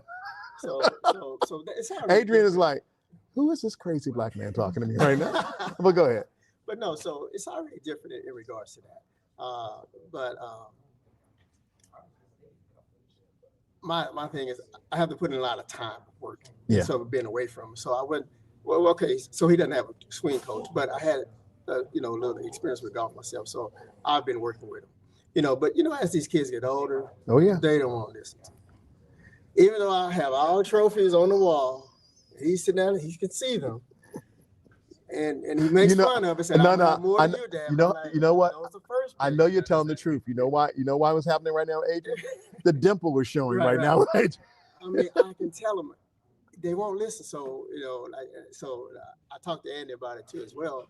And right before we came, we really had a bad grip. You know, it just major overkill on it. So, and I've told him, I said, come on, son, let's work on trying to get this grip. Oh no, Dad, I hit it best this way. But once I told him, Andy and Ryan, they saw it on video, and they said, yeah, it's a little bit too much. Now he's trying to switch it back up. Now he's been working hard, you know, desperate. I said, just think, 2 years, I told you this. Just think how far we're gonna be in 2 years. Hey. But he won't listen. But no, he will. He will. But real quick. Yeah. I know you got to go, and I've got less than 30 seconds, which I know you're very happy about. So just one of it. Where do you see yourself? And what do you want to do with this sport? Where do you see yourself? Not where your dad sees you, but where you see yourself. If you could talk straight to the mic, I appreciate it. On the PGA Tour, winning majors and tournaments, being the best golfer there is. All right. Tell Coyvin you coming, huh? Yeah. All right. I'm going to tell Thor you coming. You know, we just saw him here in Detroit, so, you know, I'm going to tell him you coming. All right. 17, right? Yep. Okay. I'll be telling everybody. See that brother hosting the trophy? I know him. It's the Ronnie Duncan Show on the Sports Rap Network. We all we got. Thanks, man. Appreciate it. Take your time leaving and put this over here and put that one over there for me. All right. Oh, watch your foot. I don't want to. Yeah. Appreciate it. Thank you. All right. We just got finished one of the interviews, and we're going to be talking to the Collins family, Tawana Collins and Ariel Collins. If we can get you guys, come on over. We appreciate it. All right. You've been ready for this, huh? Hey, don't you trip. Go on that one. Go on that one on the far end. Check out. Yes, there you go. Check that out. And is that your daughter? Yeah. Okay. Yeah, we waiting on you. She's like, I gotta get my hair right. Where you guys from? From Locust Grove, Georgia. Where's that? It's south of the airport, off 75 South, so like 30 minutes. From the airport, like Atlanta's airport? Girl, I probably want to live out there because I don't want to live. I got folks, where they at? Lawrenceville and all that. Man, it took me about almost 2 hours to get to the airport. And it was during that time, whatever. Now, wait a minute. You going to Georgia, right? No, that's That's Ashley. Okay. All right. But you going next or where you going? Hey, we don't know yet. We'll see. Yeah, all right. We'll definitely see. How old are you? I'm 16. Oh, okay, cool. So you got, you can put the headphones on. And I need, no, we're good. And I need to make sure that Mom, bring that mic over a little closer to here, to the, because I'm gonna need your mother to talk into this mic as well as that mic. All right? Yeah, that's good. Can we turn this off? Yeah. Just tell me where you're at. You are, let me see, which one are you? Is this you? Is it going up or down? All right. Is that going up or down? You okay? I know it's the same for you, but everybody has a different one. How is this for you? Turn it down some more? Some more? Yes. All right. I think right there is good. All right. Okay. You sure? Yeah, I think so. Can you hear me? I can definitely hear you. And you can hear me. And everything is fine? You want me to turn it down? Okay. Down some more? Down some more? Down some more? Down some more? That's good. All right. That was for your mom. That wasn't for If it you. was for me, it actually went down more. Whatever. All right. So you guys straight? Everybody straight? Are we good on the streaming? I guess we are. We're just going to do it anyway. It is the Sports Rap Network, Ronnie Duncan inside your radio, and we continue to do it. WGPR 107.5 FM. Heard globally on the Sports Rap Network. All you got to do is go to www.sportsrapnetwork.com, or better yet, go to the App Store, and you can have us, Android or iPhone. Sports Rap Network. We're about the culture. You know our slogan. We got. WGPR 107.5 FM. It's the Ronnie Duncan Show. And of course, we have been here all day. Y'all got me up early. You know, I don't look, I'm 67 years old. I don't get up early like this. And I got to come out here and watch y'all play golf. And then when I saw how good you looked, I was like, all right, it was worth it. It was worth it. We have, of course, with us right now, the Collins, Ariel Collins, along with Tawana Collins, who happens to be the mom, and 16 years old. Yes, sir. And they pick you for the Dr. Charlie Sifford Golf Academy. You know, I was just talking to Adrian a few minutes ago, and I'm going to ask both of you, what was it like the moment you found out that you had been selected for this? Come on, talk to me. I mean, like, I was shocked. I was like, Dr. Charlie Sifford. And I get to meet his son. That's pretty cool. I didn't know he was going to be here. But I was really honored. I mean, it's only 8 of us here, 4 girls, 4 boys. I mean, out of the whole country. I mean, it's amazing. I've learned a lot from the coaches here and being at this facility. It's a really great experience. I hope I'll be back next year. I mean, just being here 5 days is amazing, not just a one-day event. I mean, it's pretty cool. And then you get to be with your friends. I know mostly all the kids here. And so we're all been having fun, playing golf, learning new things, and helping each other. So it's pretty cool. Hey, just outside the airport, your mom was telling me, Sister Collins, when you got the news, she's your daughter, okay? You know what I'm saying? Oh, yeah. And to be in a sport that we don't see many women who look like you succeed at such a high level. You know, I sit there and I watch the LPGA, and I'm not hating on anybody, but I'm like, okay, she's from Korea, she's from Hollywood, she's from Florida. I want to see more of what I have. How did it feel when you got that message that your daughter had been selected for this academy? Oh, it was really wonderful. I mean, when I got the call from Dr. Cooper, it was just, like my daughter said, amazing. I mean, like we know so many other junior golfers that are out there that are really, I mean, just awesome players. that we've known since 5 years old, and to get that call to be able to come here for an inaugural academy. I mean, it's no words. And then we're learning so much from Mr. Charlie Jr. over there. I mean, learned so much yesterday that I had no clue. I got so emotional. I mean, I just couldn't hold back. But I mean, it's an honor. We're live streaming this, and people can see all around America. And the Sports Rap Network is heard in syndicated stations all across America. And we make it no secret who we are.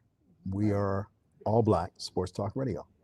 And we do it at a way of celebration. I'm going to tell you right now, this is a great celebration for me, because I feel like even today that I'm looking at the future. And there have been investments into that future. Is that a lot for you to embrace, or do you say, my arms are open, bring it all in? I mean, just accepting just everything that people are pouring into you. I mean, you got to just open your arms, like you say, and just accept it. I mean, it's a blessing to be here. You can't just say, hey, I want to sign up for this. No, you get invited to this. This is an honor. I mean, and then like you said yesterday, learning all the things that Dr. Charlie Sifford had to go through for us to even have this, to have this opportunity to come out here, learn new things that you might have already known, but go into depth into them, and to be around amazing people, like I said, around our friends, get to know them more. We don't all get to hang out like this. We're all from different parts, different states. The only two people from Georgia, where I'm from, just me and little Camden over there, my little brother. I mean, come on. I mean, it's just a moment. I mean, I can't even express how happy I am to be here. So, like I said, hopefully back next year. Thank you for the opportunity. So. Where do you want to be? Where can I see you 5, 10 years from now? 5, 10 years from now?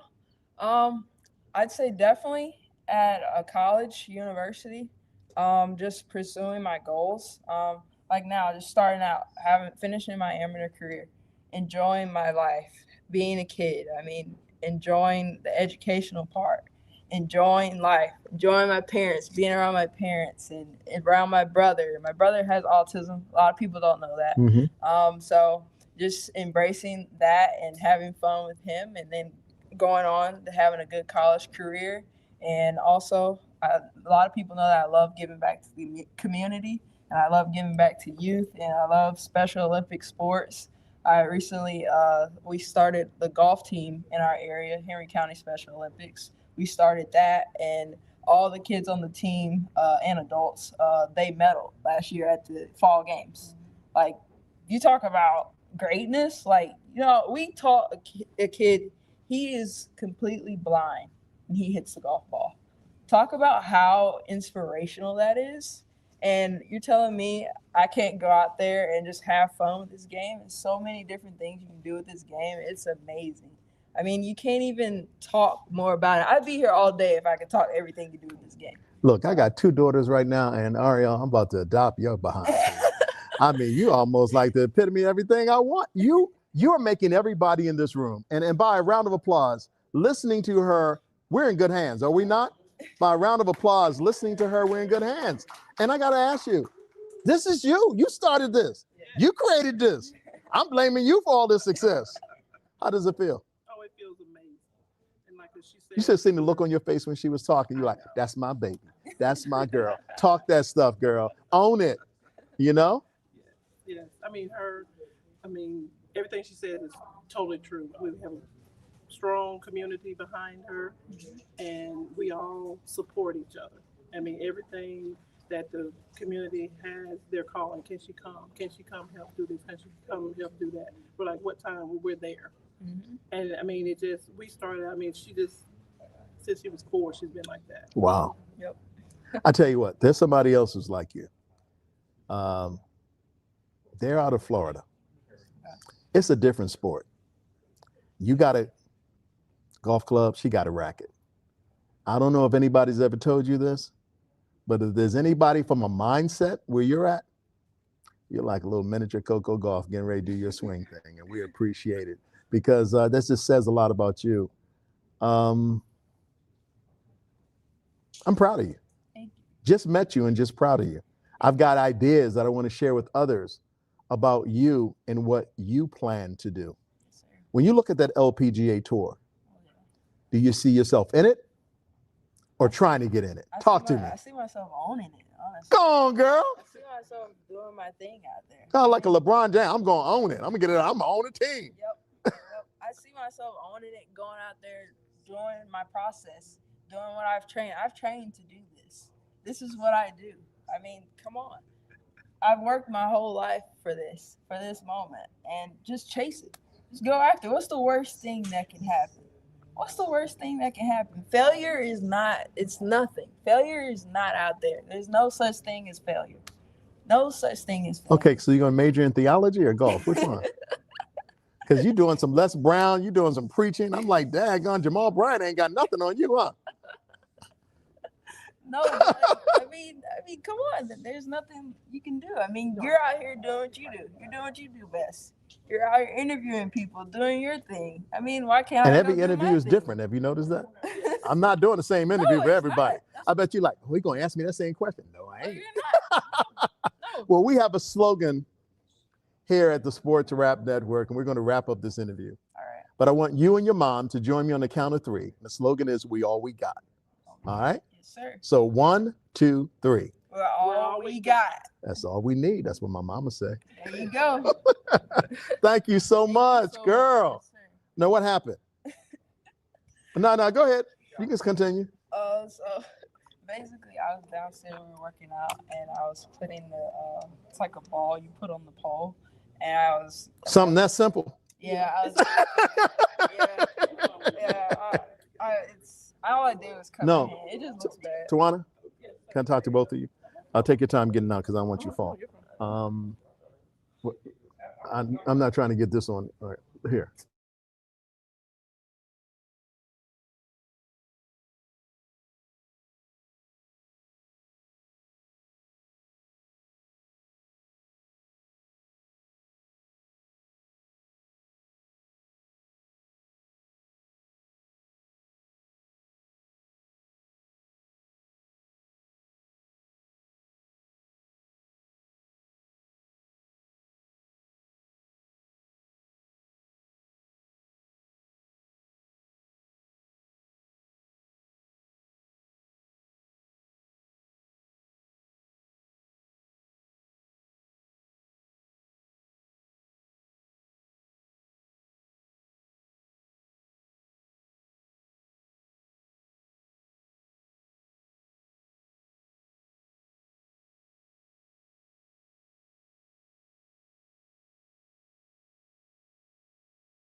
So we have the Gatlin family come in Okay. on your sheet.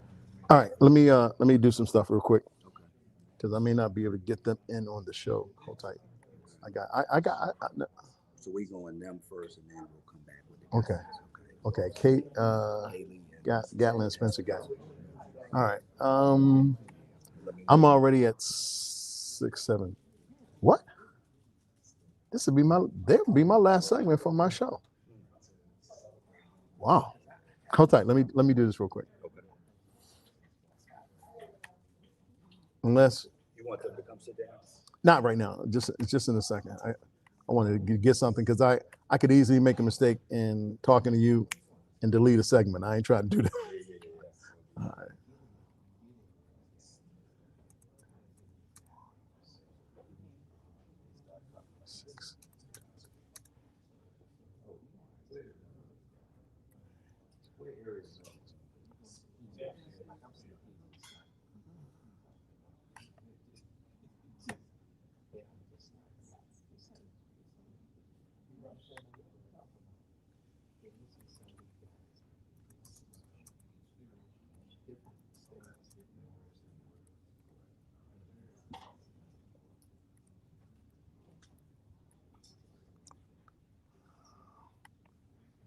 Yep, they will be it. All right. All right, you guys can come and sit down. How you doing, Ronnie Duncan? Kaylee Gatlin. And Caden Gatlin and Kaylee. Kaylee. Yes. I got you, Kaylee. Okay. All right, and you are? Spencer. Spencer. Nice to meet you. Okay. First of all, I need to know if you can hear me. Yes, sir. And is it okay? The audio where you can hear yourself is fine? Yes. Okay, Spencer, when you're talking, bring that mic a little closer to this, because unfortunately for the stream, both of you are going to have to talk in an air, but because you're doing radio for me as well, because you're going to be my last segment of the day, and you'll be able to hear this interview between 4 and 6, and it'll be the last segment. So around about 5:45, okay, and you and Kaylee, okay? All right, we've been moving. Let me do something real quick, because I didn't miss that every sports headline today doing this. I haven't even paid attention. And if something happens big, I need to know about it. Oh, because I've just been all golf today, which is good. Let me make sure.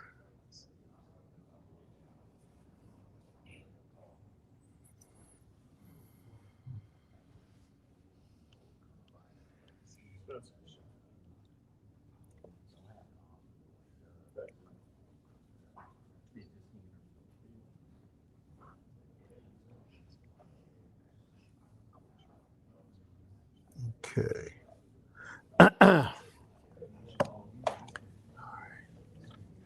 Where you guys from? I'm from Mississippi. What part? Madison. Okay. Where's Madison to Biloxi?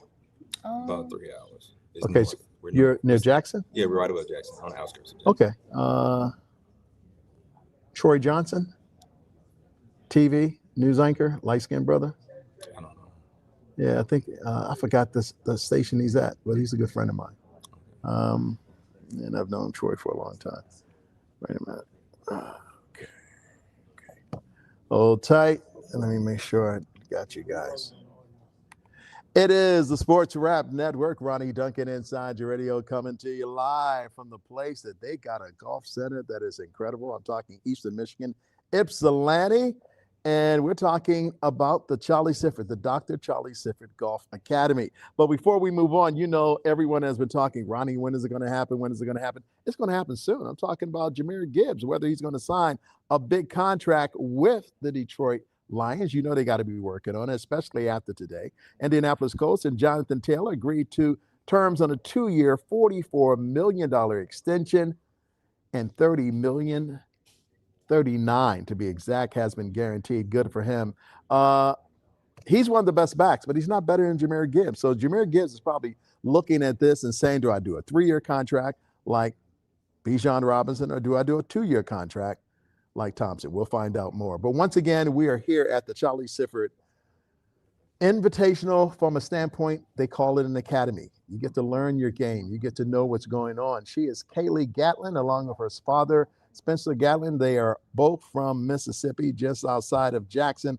And I've got to ask you, young lady, when you first came here and you saw this course, you saw the activity, you've gotten to know more about Charlie Sifford, you've met Charlie Sifford Jr., your impressions, just walking away from it all. It's nothing like I've ever experienced. It's really amazing. The facilities are amazing. The coaches are amazing. So many things that I've learned just being here for 2 days. A lot of hard work is being put into this, and I appreciate all the people that are pouring into us, making sure that we have the stuff that we need to do to go where we want to go with this game. So it's a lot of good information. Facilities are amazing, and it's just a really great opportunity. You know what my kids would say if they saw you right now? You just ran right into my father's wheelhouse. He's going to tell you hard work pays off, and anything worth having is worth working hard for. But it's true, is it not? Yeah, it is. I love the smile. I love the fact that you go, Kaylee. Yeah. All right, Kaylee Gatlin. All right, we know some Gatlins that can run, but you're the Gatlin that loves to play golf. How were you introduced to this game? Well, my dad played, and when I was probably like 7 or 8, he would take me out there. I'd drive the golf cart, and then when COVID hit, I couldn't play. I played basketball and volleyball growing up, so I couldn't play those sports. So I started playing tournaments around 2020, and that's really when it started. What is it like in the state of Mississippi when you show up with your bags? Little girl, you sure you know what you're doing? You want to play here? Well, the courses I grew up around, they knew my dad because he's club champion at the courses. Oh, okay. So He big boss. He big G. he used to be now. Spencer, wait a minute. Spencer, is this what you deal with all the time, man? He's referred to as Kaylee's dad now. Yes, So. I'm not the big gun anymore. But you know, you're responsible for whatever ammunition she got in the trigger right now, right? Right. Okay, good enough. What has this journey been like for you, Spencer? Being here with Kaylee and seeing not only the attitude that she has, but the positivity that she has toward this sport. It's been refreshing to see her latch on to a sport like this because it's a game that I grew to love. I didn't start playing until I was an adult. I started playing with a guy that I was coaching under because I was a basketball coach. My first job, he was an avid golfer. He wasn't. I ain't gonna say that. He was an avid golfer. I just say that. Was he a basketball player? He was a basketball coach. He was a basketball he was the coach. head coach, and I was coaching under him. Okay, not at Jackson State though, right? No. Because we ain't talking about Lindsey Hunter, are we? No. No, but he was an avid golfer, and he loved the game. You know, he was a high handicapper, but he loved the game, and so he poured that into me, and I just kind of took off from there. And then later in life, my mom and my mom remarried to a golf pro. My stepdad is a legend, a living legend, Jesse Allen. And after he beat your butt a couple times, you what? Yeah. I got him once. You got him once? I got him once. Okay, here we are. Look me straight into my eye, Kaylee. How many times have you beaten your dad?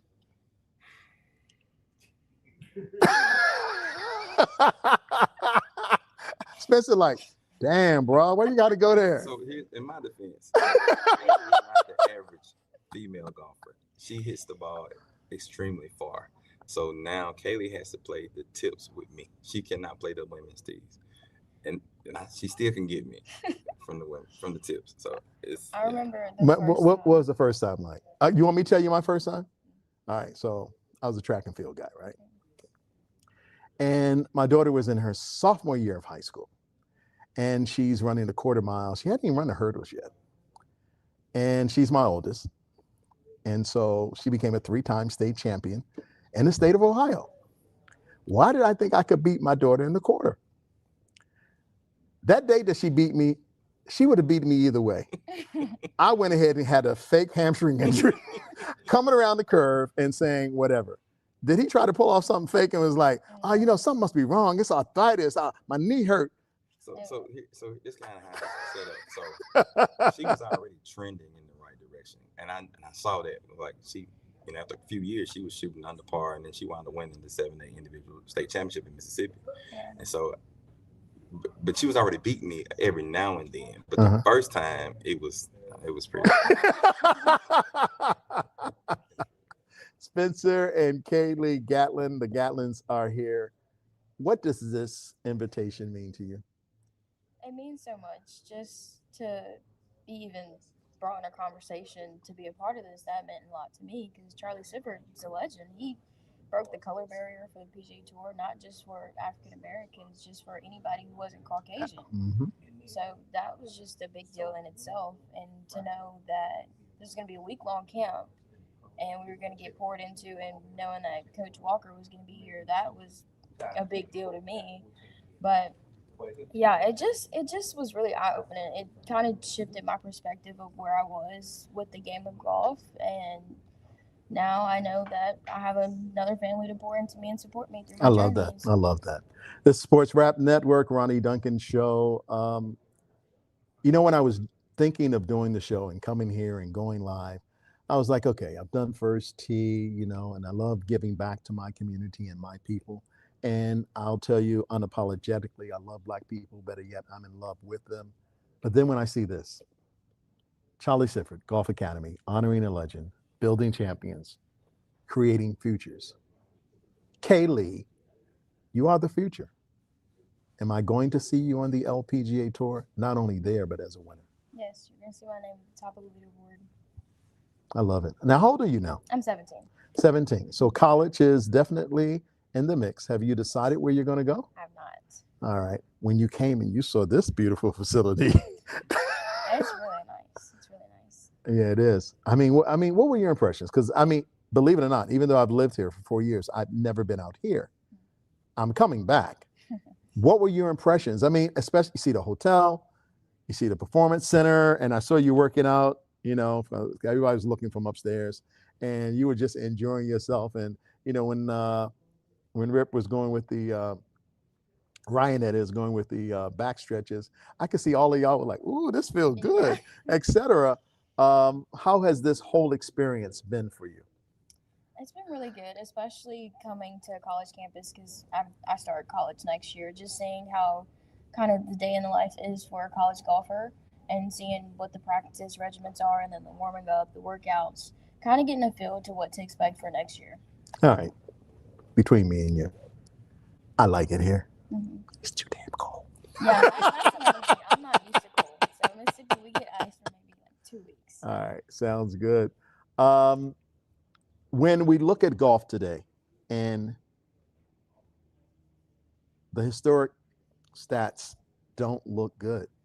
When this man was golfing, even at his peak and even beyond, there were more black golfers on the PGA Tour than there are today.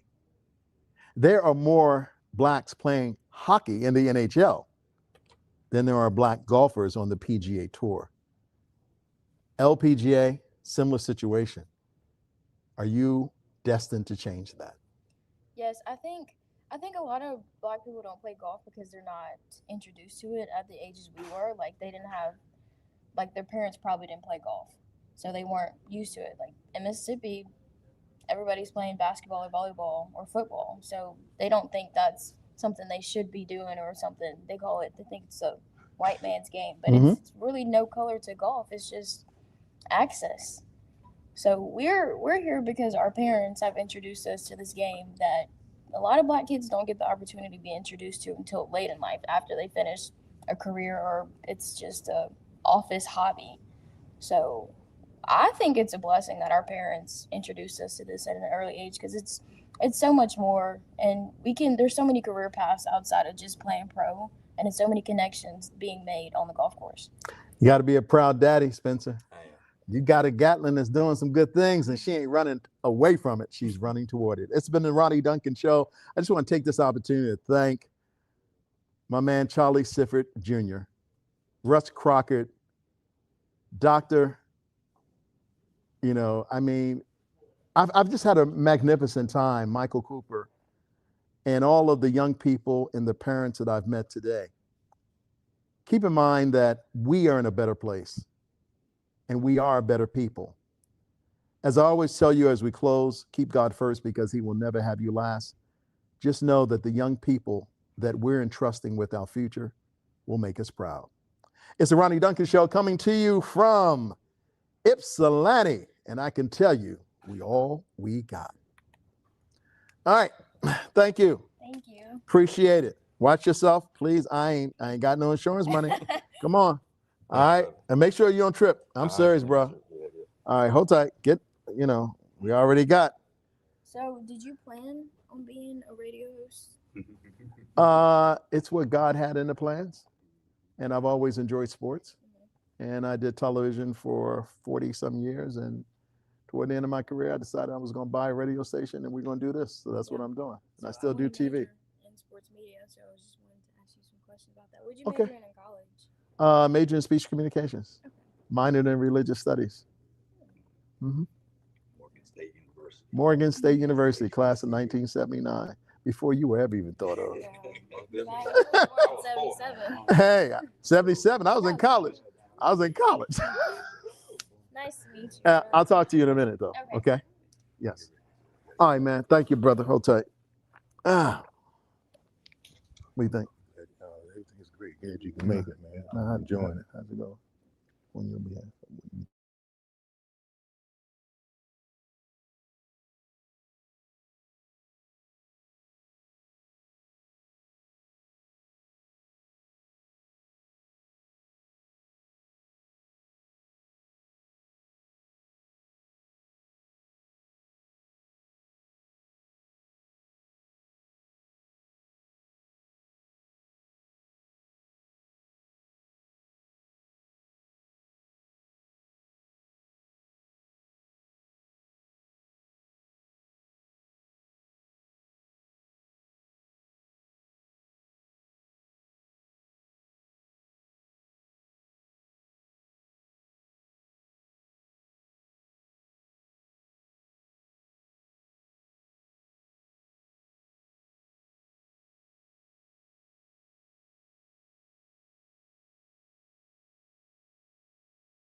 Ready? Because I have sent everything back and it got in before 12 o'clock. All right. And as I was telling them, is everything okay as far as hearing? Yes. Okay. I don't know why I can hardly hear. Oh no, we Testing hear 1, good. 2, 3, 4, 5, 6, 7. Testing 1, 2, 3, 4, 5, 6, 7, 8, 9, 10. Oh, wait a minute. That was somebody else's. That was us. That was you? That was me. Okay. Is it up? Yes. Is it too loud? No. It's too loud? No, I hear. You fine? I'm perfect. Okay. Testing 1, 2, 3, 4, 5, 6, 7, 8. Is that you or me? Me. Okay. And that's good. All right. Testing 1, 2, 3. All right. Good. Yes. All right. I'm going to do this. Hey, hey, hey. It's the Ronnie Duncan Show right here on the Sports Rap Network. And, yesterday we had an opportunity to talk to some of the fine young golfers, and there were 8 of them. And one I had to bring on because even though we didn't get to hear from him yesterday, we're hearing from him today. It's Friday. And of course, we're so happy, but we're going to continue our discussion of some of these young African-American golfers. men and women, 4 girls, 4 boys, all part of the Charlie Sifford Golf Academy here at Ypsilanti on the campus of Eastern Michigan, developing the next generation of great golfers. Camden Guyton, and then his father is Corey Guyton. They are here with us today. Camden, how old are you? I'm 12. 12 years old. And I need you to speak right into that microphone there because it's so important that we are able to, as you see these little things right here? Yes.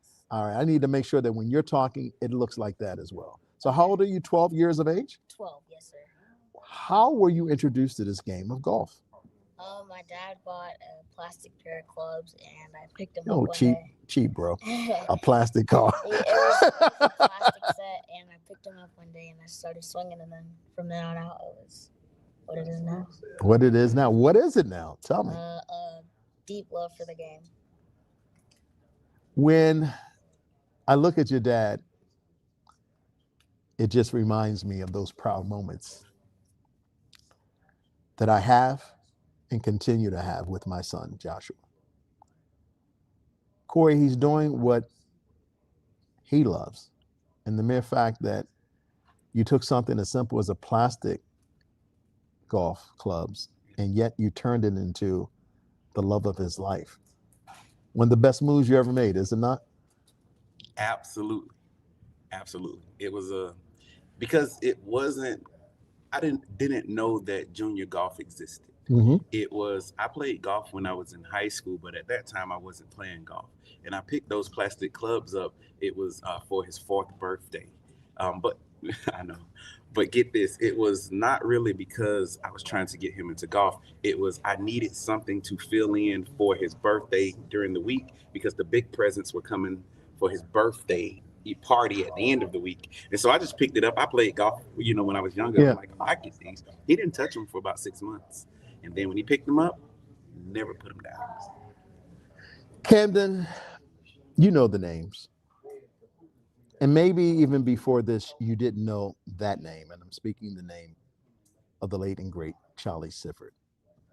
But now that you do, even at 12 years of age, even from the state of Georgia, do you feel an inherent responsibility to take this game to an excellence like that man, Charlie Sifford? I do. I feel like it's required after all he did for us.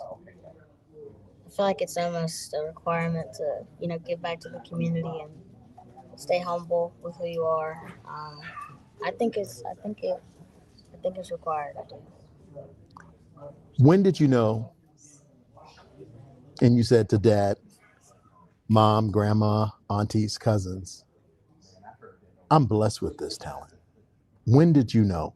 We all get to a point where we know. When did you know? I think it was around 10 years old. I think that's when I really figured out I was blessed with what I had, and I was, I had a lot to be where I am, and that's it's a really good feeling to know that. Can I see your birth certificate or driver's license? Because you're not 12 years of age. I mean, you're talking all calm and cool, and I got this. Yes, sir. No, sir.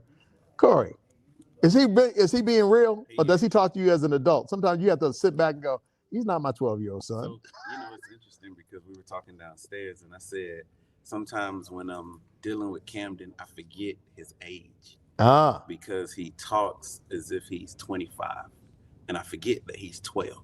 But he's been like that since he was 5. And everywhere we've gone, people said, man, he's so mature for his age. And yeah. I've met a lot of people here today, and I can't tell you how impressed I am. You were supposed to be on the show yesterday, right? Did I tell you that? I did not. Yeah, no. I hate the fact that we're doing this today because I think people need to know. I'm going to let you take over the mic, okay? And I want you to tell everyone out there, because we're here on the Sports Rap Network, www.sportsrapnetwork.com. Better yet, go to the App Store, and you can go Google, or you can go Android and download the Sports Rap app. We're at WGPR 107.5 FM HD2. You can hear us in Birmingham, Alabama. You can hear us in Baltimore, Maryland, Cleveland, Ohio. We are a new syndicate of sports talk radio. I used to be at the CBS affiliate here in Detroit.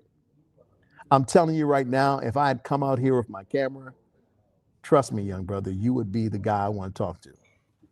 That being said, tell people what you already know. And I'm not talking about your dreams. I'm talking about your realities, because you set your goals high. What are we doing 10 years from now? And how are we doing it? Because my name is Camden. Come on. Guyton. All right. So I want you to go into that microphone and tell everybody, introduce yourself. All right. Tell them who you are. And then tell those brothers and sisters out there what you about to do. They got to know the name Camden Guyton. Tell us why. I'm gonna be in college in 10 years. I aspire to be on the PGA Tour. I am gonna be on the PGA Tour.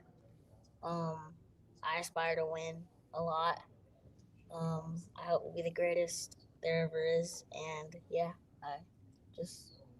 Why do I feel like I am talking to the next greater than there ever is? And I love that. You ain't put nobody's name. You said, I'm going to be the greatest. I'm going to win the Open. I'm going to win the Masters. I'm going to win the PGA Championship. That's you, bro. When did you know that you wanted to do all those things, Camden? Probably around. I mean, because you said, hey, I picked up the game at 4, correct? Yes. Well, he started playing with real clubs at 5. He started playing tournaments at 5. Okay. Put it away. You picked up the game at 4, started playing real tournaments at 5. You want to hear some? Yeah, go ahead. Stats? Go ahead. So he picked up his first real set of clubs September 14th, 2018. Played his first tournament February 2019. They only played 9 holes. Broke 40 by May 2019. Played in the World Championships August 2019. How'd you do in those World Championships, bro? 34th. I was 34th. What happened the next year? The next year, what was I, 10th? I finished 10th, or tied for 10th for 3 years straight. And yeah. So basically, yeah means, Mr. Ronnie, I mean, I'm not trying to sound confident and arrogant, but they got to have my name with their trophy on it for first place. I'm tired of doing 10th place 3 years in a row. Is that what you're trying to tell me? Yes, sir.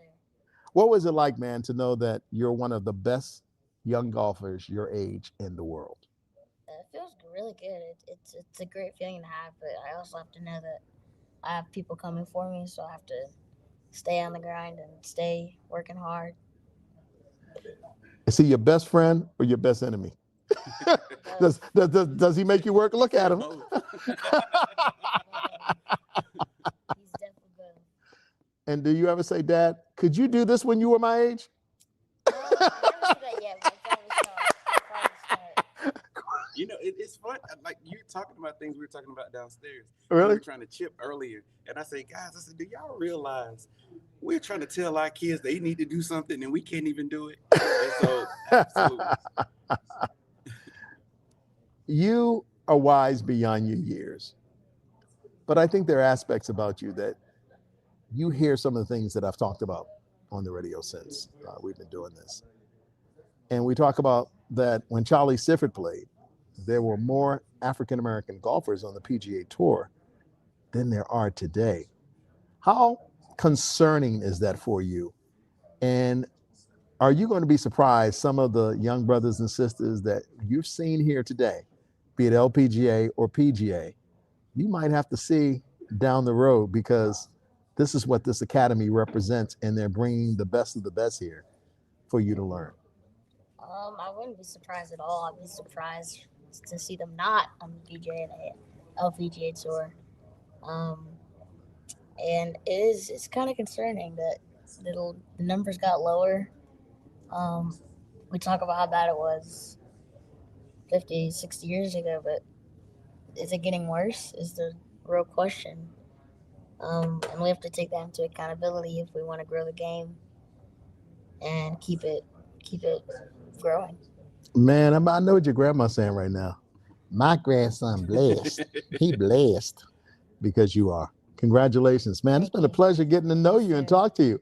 It's the Ronnie Duncan Show, the Sports Rap Network. When we come back, we got some more golfing to talk about, but I don't know if I'm going to get that wisdom I'm getting from my man, Camden. Camden is the guidance of the future. Thank you, brother. Yes, sir. Appreciate it. What's the most important thing you learned here today? Probably just to be yourself, love yourself. Now, in those championships, what has been the thing that you got to work on? Is it your drive or is it your putting? What you talking about? World championships, yeah. That was a year ago. Yeah. But just some people have better rounds. Yeah. Hey, man. Take care. All right. You guys are in Georgia, right? Yes, sir. Okay. He All right. did know Charlie Sifford before he came. Oh, I know he did. I could tell. We do 100%. No. I could tell by the way he was talking. He did. You good, bro? Yes, sir. Did your grandma say that? I don't know. She said you blessed. Yes, you do. They got people praying for you every time you go. All the time. All the time. They recognize. Hey, come on over, guys. Who we got? We got Patrick. No. We switched again. They on the back of the range. So. Okay. Here we go. We got the Treadwells. Oh, okay. Ty Treadwell. Got you. Sean. All right. Sean's the daddy. I need you to sit right over here, Sean. Ronnie Duncan, nice to meet you. All right. I'll get you right here. And everybody's got to speak basically into that microphone. Yeah, because that's the one that's picking up for the other.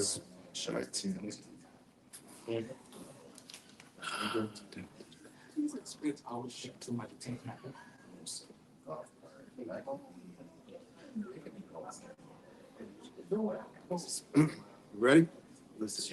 All right, hold tight. It is Sports Rap Network. Ronnie Duncan here with you, and we're doing all things sports, but at the same time. Yesterday, Charlie Sifford Academy over there at Eastern Michigan, and we got two player as well as the dad that are here with us, and we're going to be talking to them about not only just the game, but their future as well. Ty Treadwell and his dad, Sean Treadwell, who joins us here on the Ronnie Duncan Show. How's it been for you to be here at this academy and to know that they have pegged you as one of the futures and one of the stars of the game? Very blessed opportunity. I've learned so much. I've only been here for a day or two, so it's like really good opportunity. I make around such good people, so yeah, it's true, bro. It's crazy, man. I mean, where you from? Omaha, Nebraska. Omaha, Nebraska. You know some Omaha, don't you? No. Mississippi.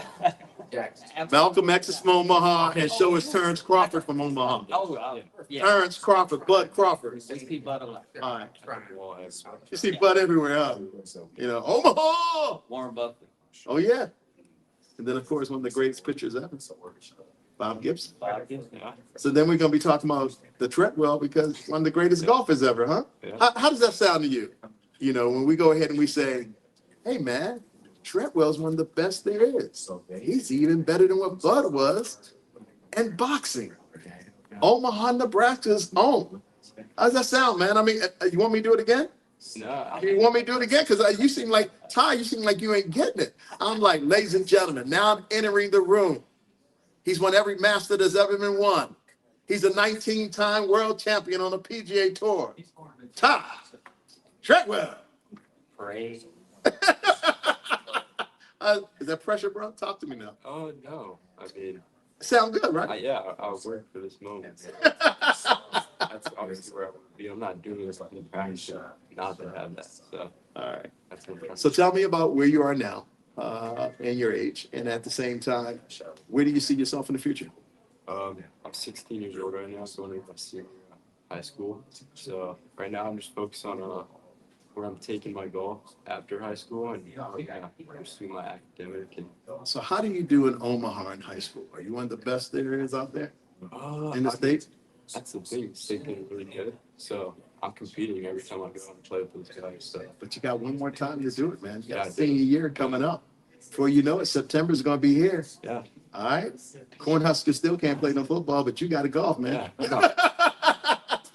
We're Illinois well, I'm an Illinois transplant. Oh, okay. So U of I here. Okay, U of I. Right. Okay. They can't win West either. Illinois. I gotta go. Gotta get them some love. But real quick, what is the senior year, and what are your goals for your senior year of high school? For the high school, like sports, we won my freshman year state championship. That was a great time. And then we lost the past 2 years. A couple of heartbreaks, but yeah, I'm gonna fix it out. Going into high school, I wanted to win individual awards, so that's really what I'm looking for. How close were you as far as individually this past year as a junior? So this year, I got 6th. Get out of here, man! Yeah, Congratulations. You know how many kids that is that didn't get 6, right? Yeah, it's in the 200s, isn't it? Yeah, it's up there. Yeah. But sure. Yeah, second day I woke up, had a little fever, so went out there and just stuck to my game. You know? What you did to Michael Jordan? You had the fever as you did the Michael Jordan thing? That was game. Yeah, that was the talk of the day. That's great. Your father is very proud, and as of any father. And so, Sean, you get the phone call, you get the email. The message is said, you're going to be part of the Charlie Sifford Academy. Immediately, I want you to take me back. And if you can tell me what was on your mind, knowing that you were coming here, and then once you got here, has it exceeded what you thought you were going to do? Yeah, absolutely. Because, when you say you're coming to Sifford Academy, you don't all the way know what it looks like, but you know the people that are involved, and you know they're solid people that are involved.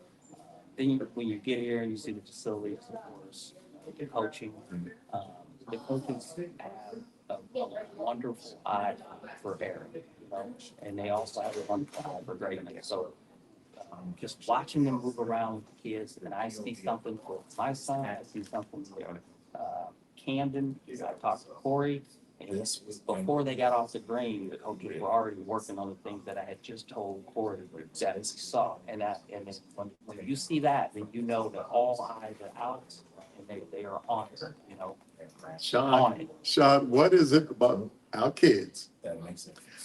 Your daddy been telling you what you've been doing wrong. Then you get here and then they tell you what, you don't trust your daddy, man. What's going on? I trust him. I can't beat them, so I can't tell them. They can't really understand the way I do.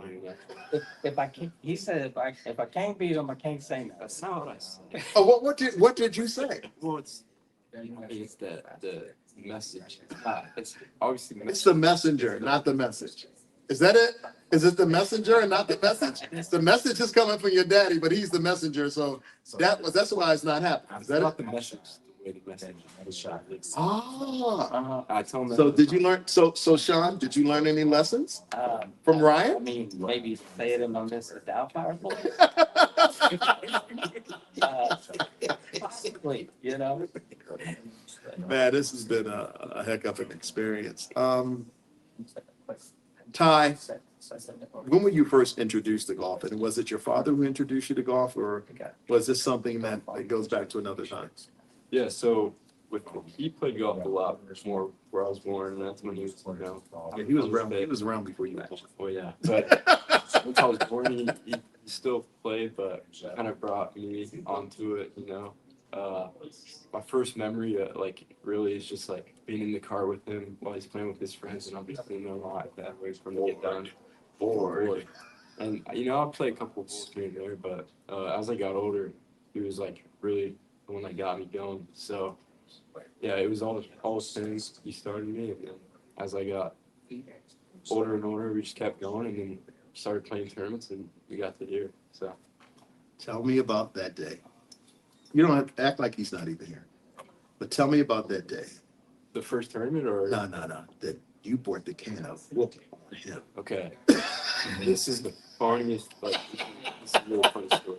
Okay, so this isn't the day it happened, but this is the day I thought it happened, all right? He's going to try to say something. Let me explain.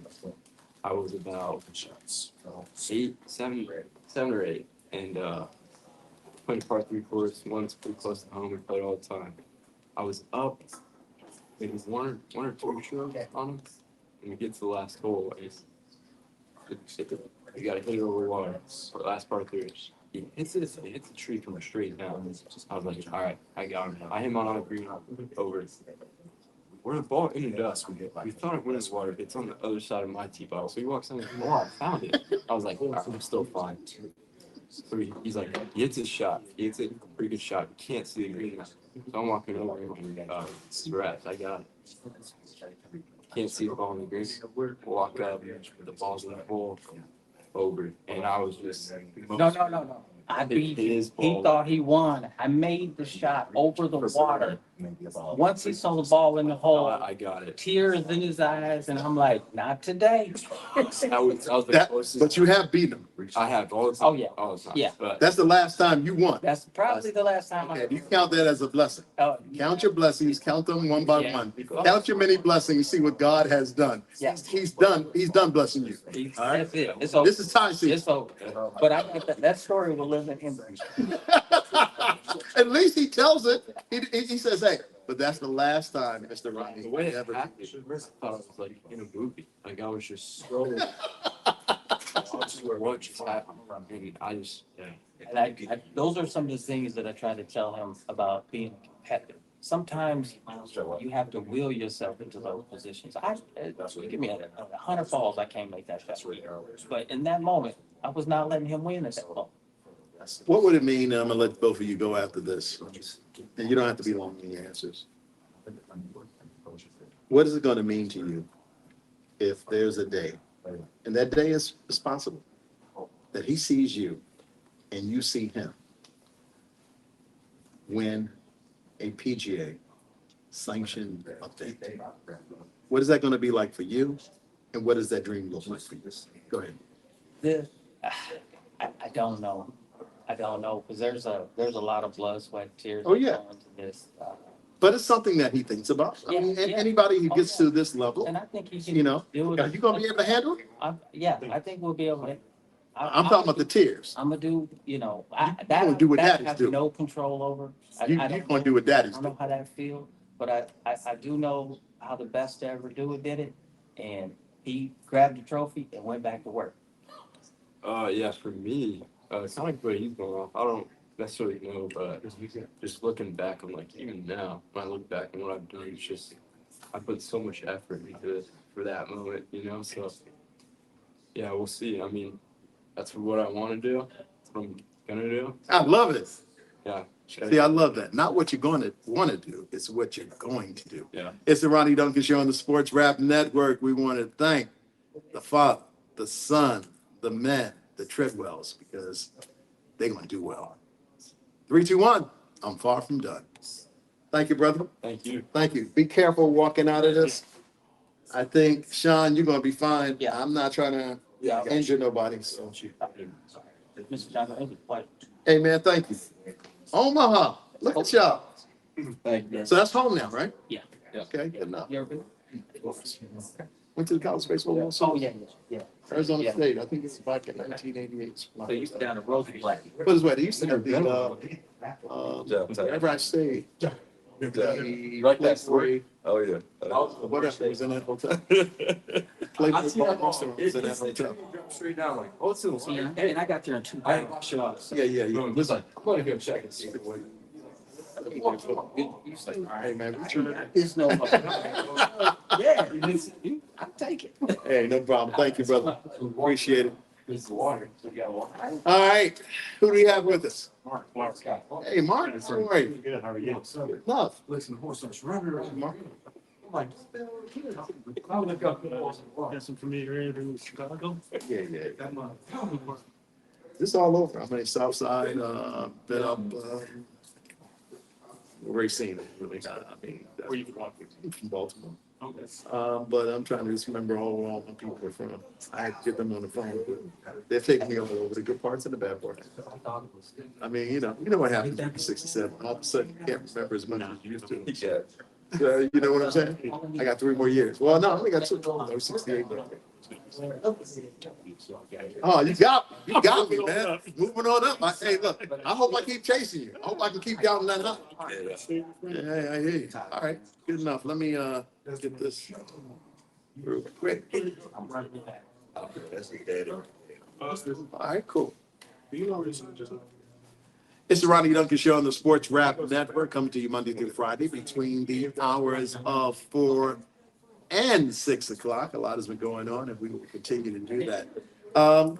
Golf is in good hands, and one of the reasons why, Mark Lowry, National Golf Players Development Foundation, and you've been working behind the scenes here, and this was something that was a thought that has become a reality and a vision toward the future, the Dr. Charlie Sifford Golf Academy. And we're thinking about the development of our young African-American golfers, honoring a man who back in the late 60s was able to win on the PGA Tour, a sanctioned event, and won even afterwards. A man who has inspired so many who look like him. Mark, how impressed are you with this first inaugural edition of the Dr. Charlie Sifford Golf Academy? This is awesome. To see this come to fruition, it started out as a visionary discussion in Dallas 2 years ago. And, visionary discussions sometimes just become visionary discussions. But to actually see, with large support from pro duffers and their effort, to see this come to fruition and be able to impact these 8 young people is just awesome. Mark, one of the things that we cannot discount, we can't make it disappear, are the facts. And the facts are annoying to me as well, I'm sure annoying to you. That when Charlie Pete was at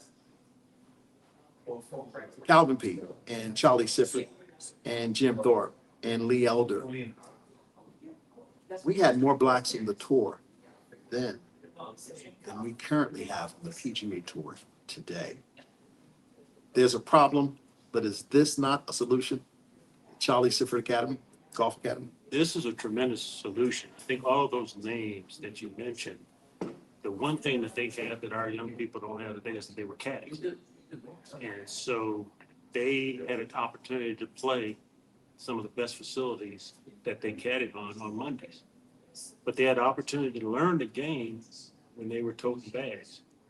And so things like knowing where the wind was blowing, knowing the speed of the greens, knowing the break, knowing what side of the course you hit on, what side of the course you miss on. They learned all that while they were working with somebody else.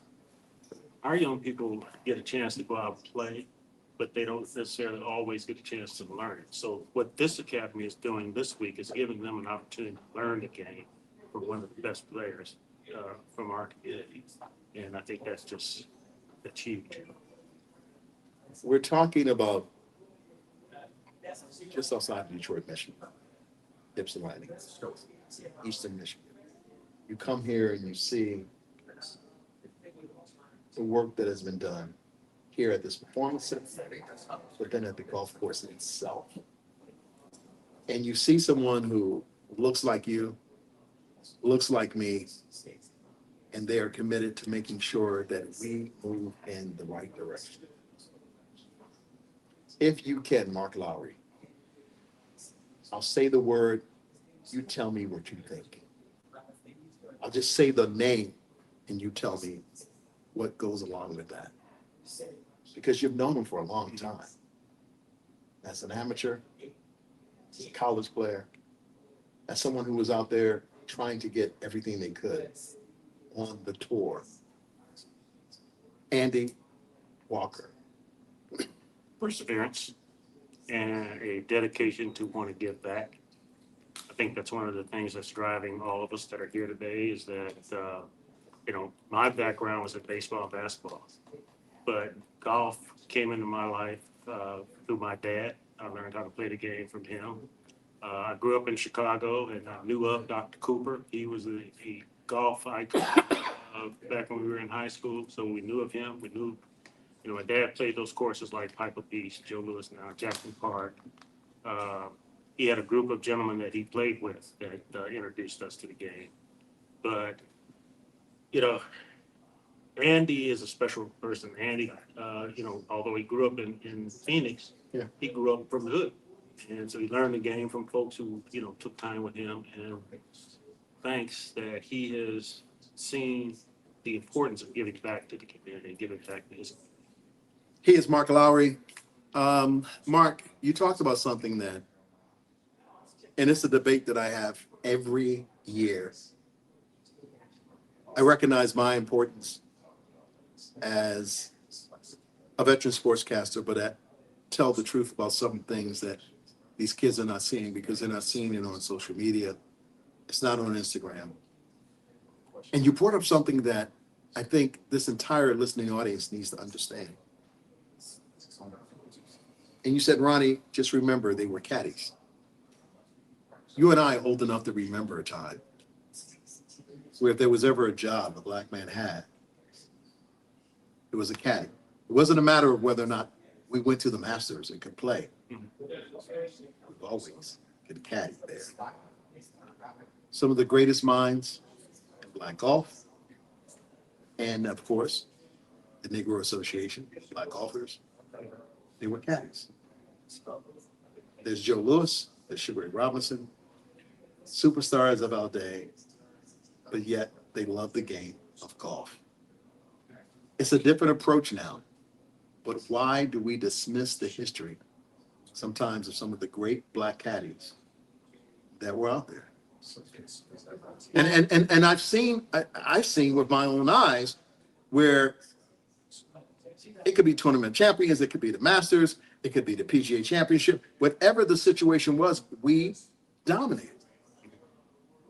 The same thing was happening in horse racing back in the day. The first winners of the Kentucky Derby, the Preakness, and the Belmont were not white, they were black. We have lost an entire generation because there are young black golfers today who don't know that most, if not all of the caddies in the 60s, in the 40s, in the 50s, and the early 70s were black. Well, let me answer it this way. And this is one of the reasons why I started the National Golf Player Development Foundation, because I wanted to, get back to the community. And my background for a major portion of my life was in the golf industry. And started Chicago Public Schools and then the first team and then the National Golf Player Development Foundation. My goal was to provide an opportunity for young people who are competitive in golf with the opportunity to develop their skills with the goal to get to college, get an education, get to college, because that opens so many other doors. And that young person, given my experience, once you achieve a level of excellence in the game, whether you have the opportunity to go pro or not, now you can at least make those decisions because one, you played high level junior golf, you played at collegiate level. I want to bust down these numbers if I can't say it. There's four numbers that I look at. There's 2% of players at NCAA schools, Division 1, 2, 3, HBCU, are African American men, African American women. That number has not moved in 12 years. Anyone who doesn't believe me can go right on the NCAA report. It's right there, black and white. What if we could get that number to 4%? If we can move those numbers, HBCUs, it's 44% male, 54% female. We have those numbers flipped around. But there's opportunities for these kids to play collegiate golf, which opens up a lot of opportunities. They may not play pro. They may go to work for a corporation.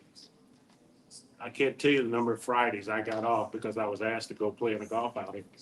And I could say yes. And then they would say, you actually can play. How about next week? So we want to open these opportunities. I love that. And I think that is what the future is. That is why we're doing the Charlie Sifford Golf Academy. Mark Lowry, I could talk to you forever, so I'm getting your number because we're going to have a lot of discussions as to what was, but what is going to be. The philosophy and what you're doing in the foundation just says it all. This is the Sports Rap Network. Remember, we all we got. Sorry about that. It's okay. Thank you, brother. Appreciate it. Sir. Yeah. All right. How you doing? I got to take a break because I got to go back. There you go. Yeah. I can't hold it. Not at my age. I'm gonna put something up. Okay. Get back.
ready for that? Audio And ready. only thing I ask Jenny is that you put these on so you can hear me.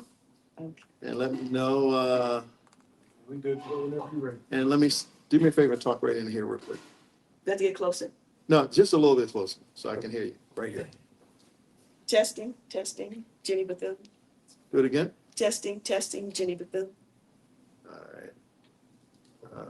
Okay, I think. No, that's not you. That's you. All right. All right, we got this. My name is Ronnie. Last name Duncan. Think of Duncan Hines cake mix. Think of Duncan Yo-Yo. You get it. Okay. Dunkin' Donuts. Dunkin' Donuts. That's right. Okay. All right. Okay. Duncan. I'm Duncan, so that's like I said Duncan Yo-Yo and Duncan Hines cake mix because they're spelled the way I spell it, not Duncan, Dunkin. I'm Duncan. A Dunkin' is a Dunkin'. All right. Okay. All right. Sounds good. All right. Hold on. But you know one Duncan. You watch the news? You never watch the news, CBS Evening News? Walter Cronkite? Yeah. All right. Is there a Duncan on there? Yeah. Her name is Jerika Duncan. That's my daughter. Is it really? Yes, that's my oldest daughter. See, I told you. You're like, I don't know. Okay, you're like, wait a minute, I got this. I do watch it, but I'm mistaken. Cool. All right. We didn't catch it to the last one. All right, it's the Ronnie Duncan Show right here on the Sports Rap Network for our Friday. We're continuing our conversation with all the fine people who are part of the Charlie Sifford Golf Academy. I mean, we've talked with Mark Lowry, he's part of the National Golf Players Development Foundation. But our next guest is a woman who stole my heart because she's got such a beautiful smile. But, you know, a beautiful smile goes a long way when we think about the game of golf and what it means and what it will mean for our future golfers and how we talk about junior golfers. But at the same time, we talk about how we can help. So it's the Charlie Sifford Invitational. But it's more than an invitational because this is the academy. It's being done here, Ypsilanti, Michigan, Eastern Michigan. And we know what Andy has done, Walker, 4-time NCAA Coach of the Year. And for folks who have been here for the very first time, they walk away and they say, wow, the impact of the academy and how it's going to have it on juniors and their families. One woman who knows about that is the one and only Jenny Bethune, junior golf advocate. Jenny, I've asked this question almost of everyone who has joined me here on the air, and we're here at the Sports Rap Network, WGPR 107.5 FM. I don't know if you've never been here before. Never been here before. But what was your impression when you saw what this is all about? I was overwhelmed. It's amazing when you can see this type of golf facility and to know that our kids have access to it. Mm-hmm. It warmed my heart that, you know, Charlie Sifford and his legacy will continue with these juniors. It is amazing because we're talking about the first Black man ever to win on the PGA Tour. We talked about someone who had to deal with a lot of things you and I take for granted even today. But Charlie went through it, and he went through it with flying colors, but he helped to inspire others. We've got all of these young people, 4 young women, 4 young men. The smallest age I've seen is 12. When you talk about being an advocate, and I think you are the epitome of the word from a definition of, I'm into this, and I want to see our juniors succeed, knowing that we're honoring a legend, knowing that we're building champions, and as they say, creating futures. That's what you are, and that's what you do in California. Talk about it. Oh, thank you so much. I think, number one, we need to look at what happened in 1961 when Charlie was able to officially join the PGA Tour. That changed the dynamics of everything for our people, our community, and in our juniors. Now we know that we also can be on that PGA Tour. What we do in California, and my golf club, the T Divas and T Dudes, we're celebrating our 30th anniversary, and I'm the junior golf chair. We have about 30 juniors. 30 years of doing this? 30 years of being in the Los Angeles golf community, yes. And I'm also a member of the Western States Golf Association. And we have over 70 years of being involved in golf. across the western states. When you make that kind of commitment, that's why we have the results that we do. And if there's ever a state or an area per capita, per person, California is it. And you have to be proud of that. I mean, coming here to the East Coast, recognizing this great golf facility, this performance center, what Andy has done, but more importantly, when you see the small ones, you see the guidance of the world. Or say, for instance, you see some of these young golfers and you sit back and you're amazed. Do you walk away saying, may the work I do speak for me, as the old spiritualist? May the life I live speak for me. But what you put into it is what you're getting out of it. And this is a result of what we're doing here today. Yes. When we look at the juniors that are here, when I look at our TD Dudes juniors and the ones that are coming out of Western states, we are changing lives. We tell our kids golf opens up doors of opportunity if you're prepared to walk through that door. That's our job as advocates, to help them learn what they need to do to walk through that door, to give them opportunities. We have so many kids right now from my golf club, I'm proud to say, that are attending college on full ride scholarships.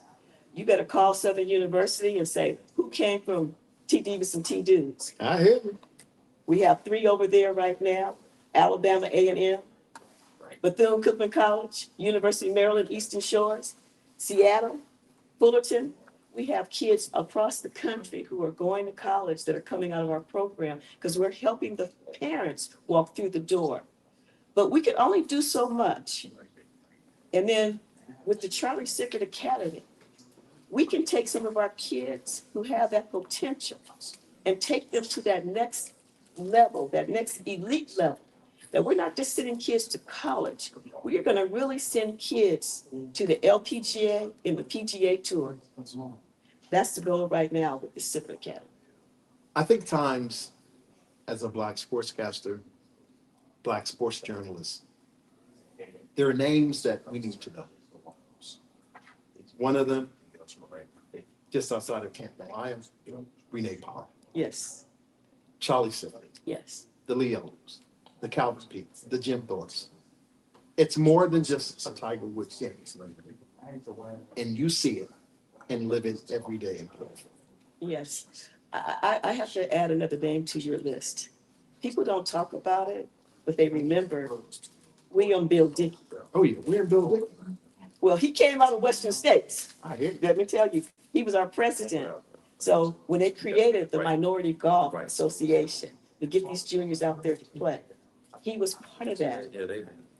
When you look right now at the PGA Works Collegiate Golf Program, that's a legacy that Bill Dickey, Western States, helped create. How do you feel contributing toward the new success in golf at HBCUs? You mentioned one, and it wasn't the Sun, but it was one on the East Coast, Tallahassee, Florida, Florida A&M University.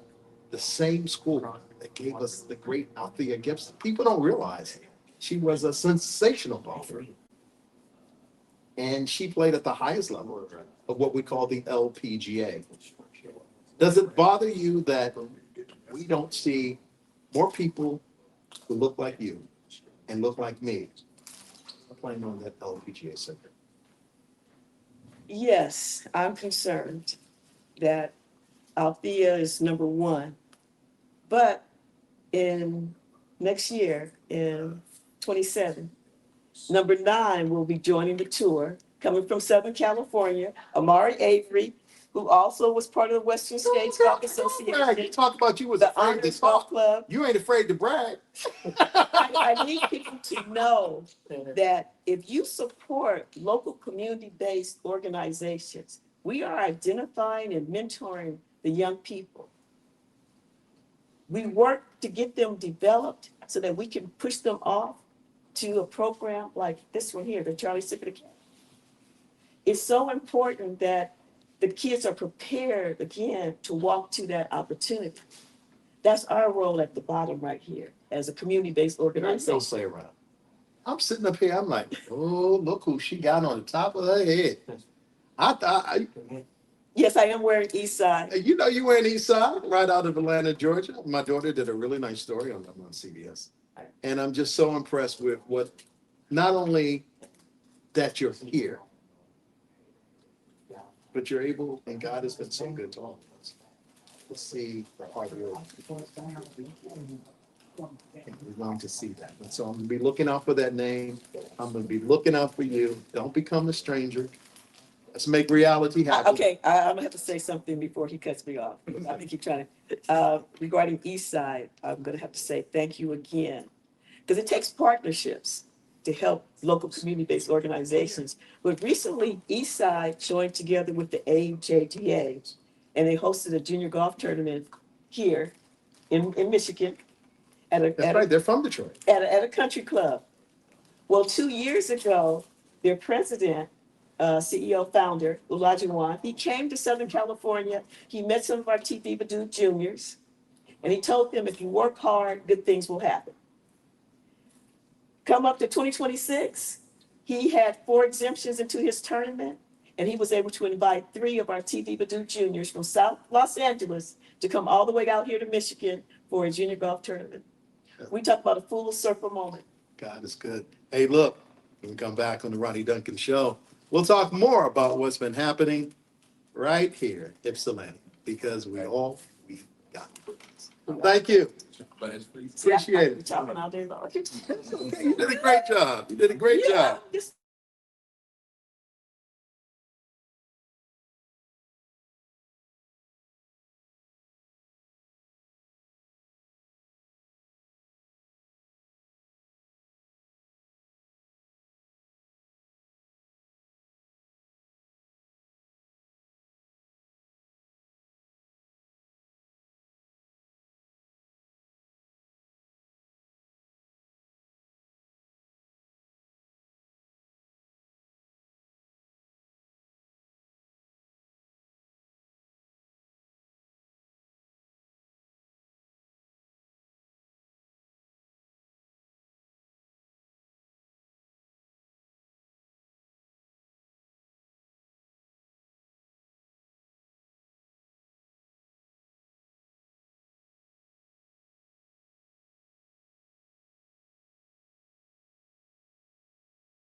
So many times, so many people, so many things to talk about.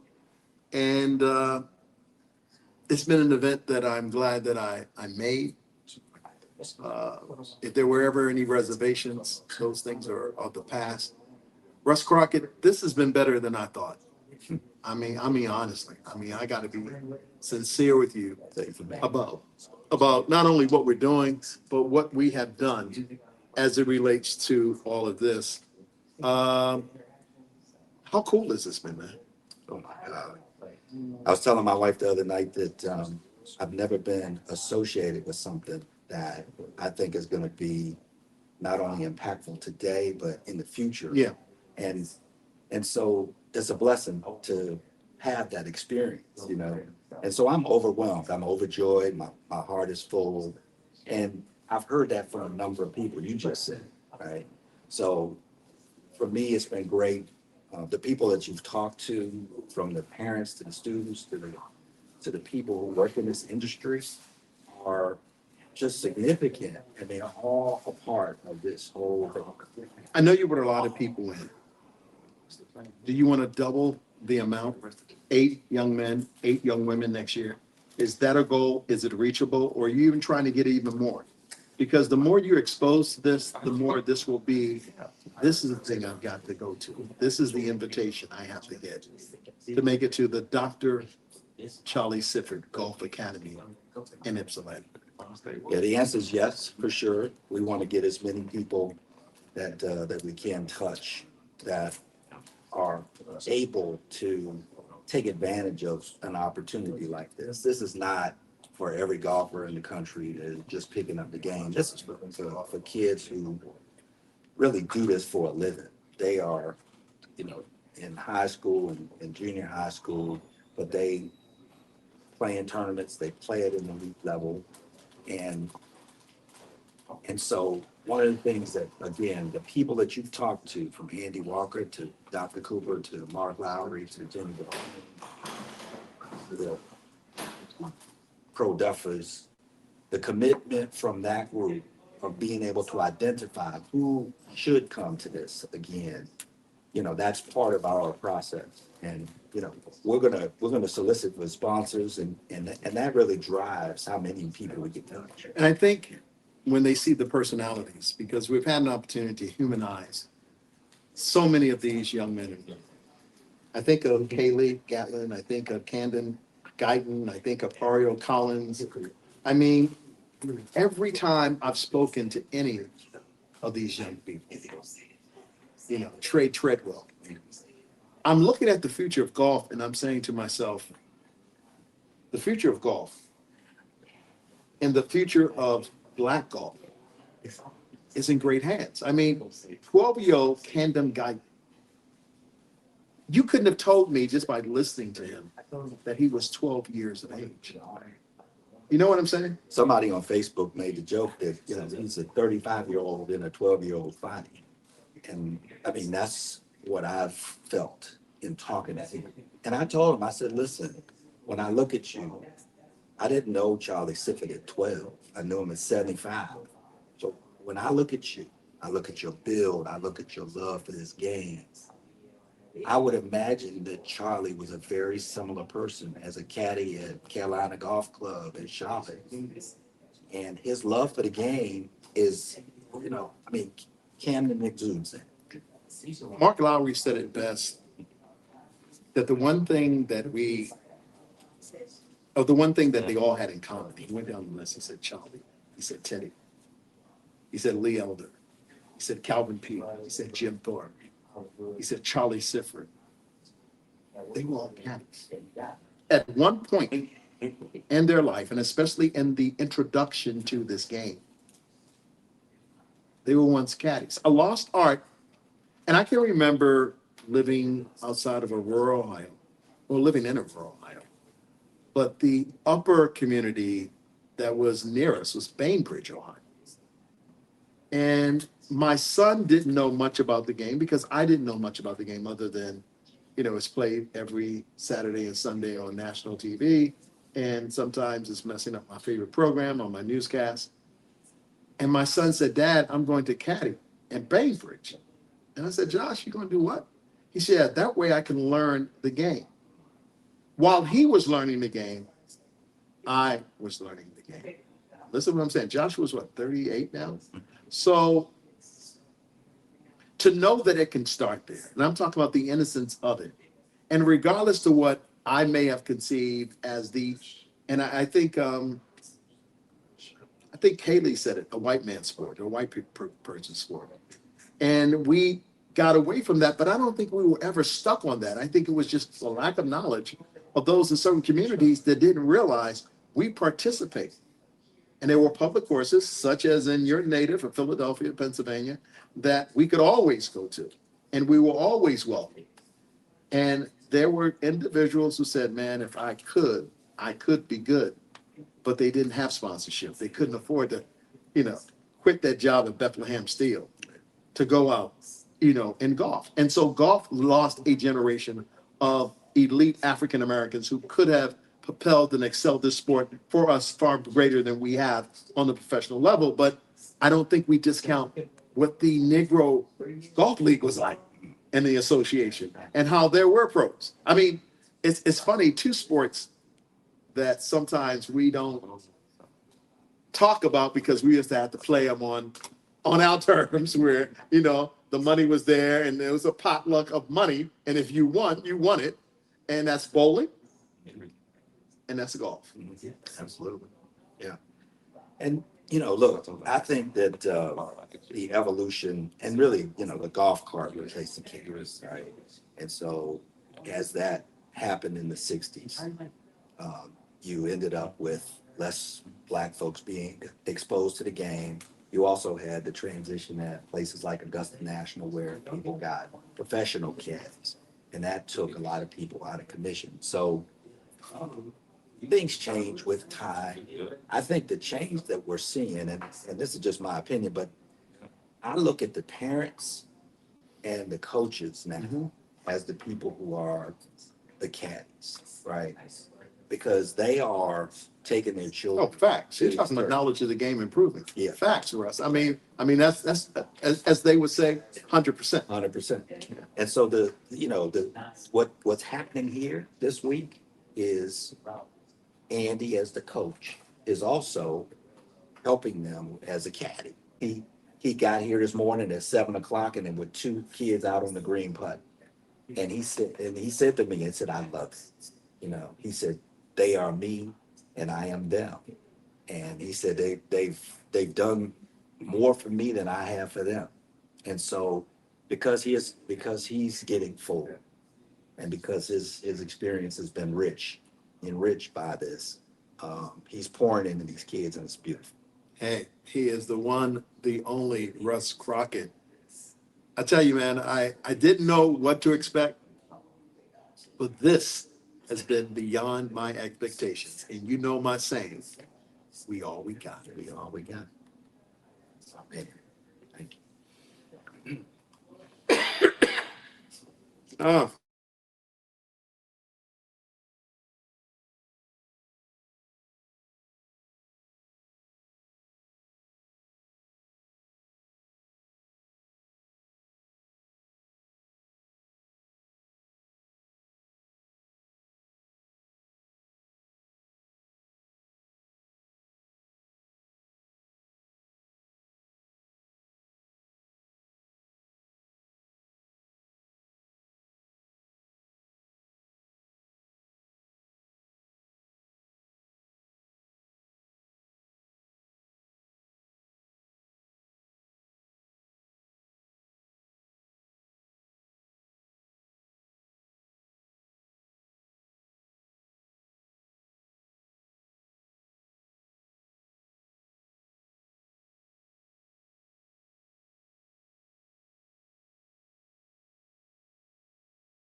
answer a lot of the questions that you guys may have.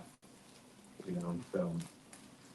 Yeah, awesome. And just real quick, it's been awesome to see y'all work this week. So welcome to Sifford Academy. I hope it's been a tremendous experience in our facility and at Ypsilanti on campus with Coach Walker, Coach Shipp, and just everybody who's contributed. It has been a crazy week, like Coach said. 5-for-5 eligibility, Protect College Sports Act. All of this stuff is changing kind of by the minute. Even our donor group, Game Above on my drive-in, I got texted and asked, hey, send me the latest. And as of right now, I was like, the latest is what I told you yesterday. So I will let you know if something changes. But as of right now, like Coach said, on the women's side, our twins that were incredible last year. Yeah. That's what California, that's all I can tell you. Yeah. So that's amazing. They're in grad school. They got their classes. We got their housing going. That's all set. And just in the last 48 hours, we added a ninth men's player, somebody who was very forward thinking. Got in the transfer portal in the spring. Just thinking, seeing, hey, if 5-for-5 comes, I want to be prepared. So he got in the portal with no eligibility, and now he fits perfectly into the box that the judge. He's already graduated. Got the portal anyway, right? Which was brilliant. Yes, yeah, very, very forward thinking. So all credit, his name's Thomas. All credit to him for being on.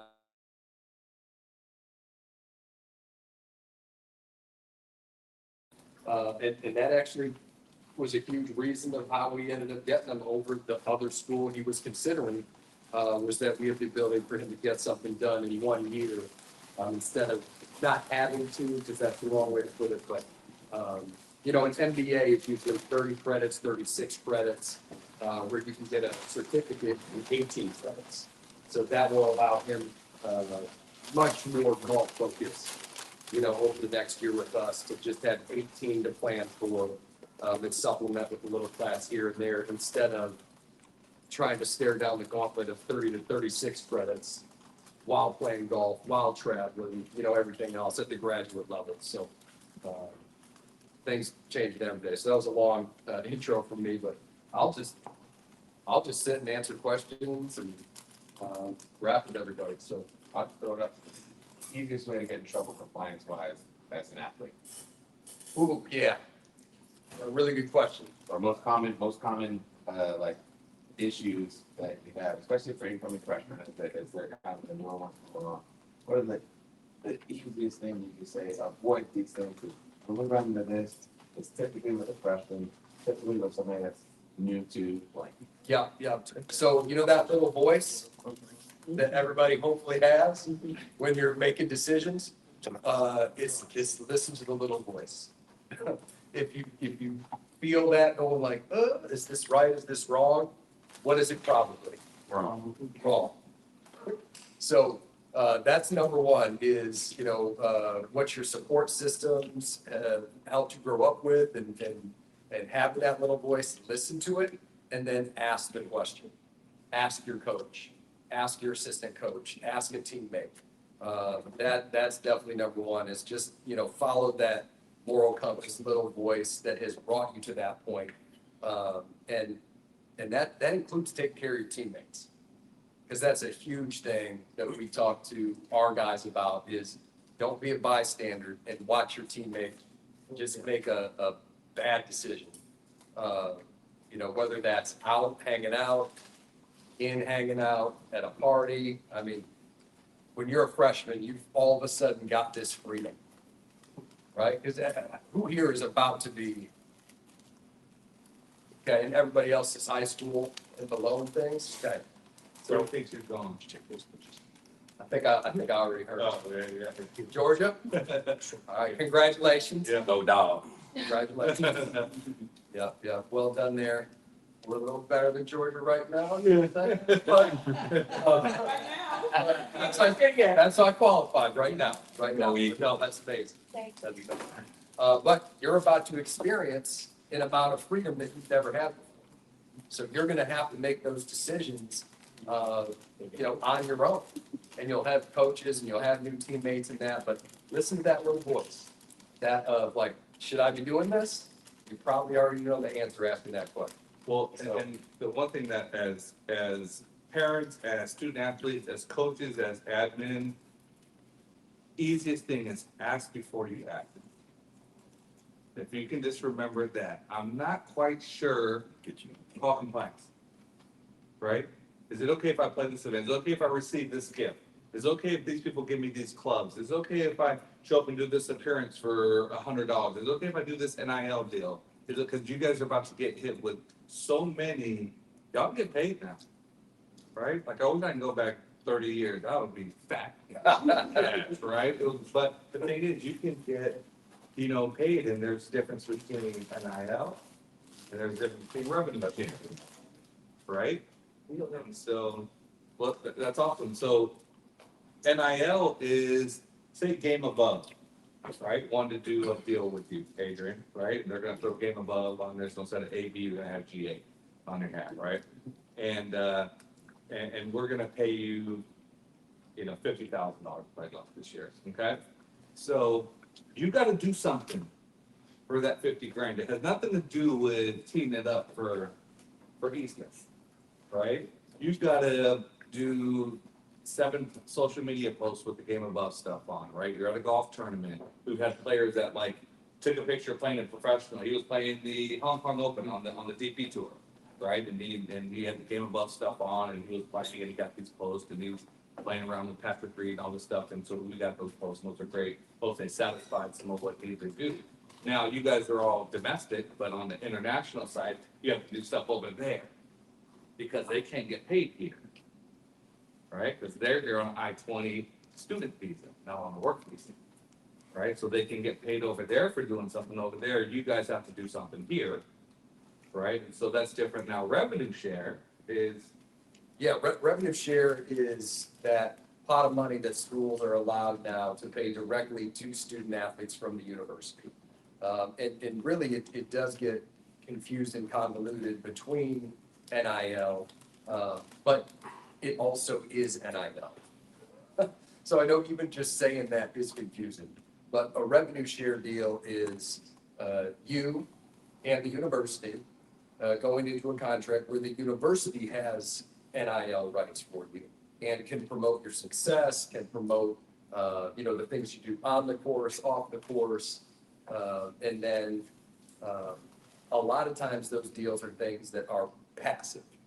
It's really, you're on the team, you're in good academic standing, you're eligible, but there's not that list of things like Coach said, where a third-party deal that's NIL has all the quid pro quo things you gotta do, social media posts, appearances, maybe a camp, things of that nature. And then the other difference is a third-party NIL deal has to be approved above a certain threshold by a clearinghouse. So let's just take the number 75. So a $75,000 third-party NIL deal, you can accept that, but that has to go to the clearinghouse, and then the clearinghouse has to say, okay, this fits market value.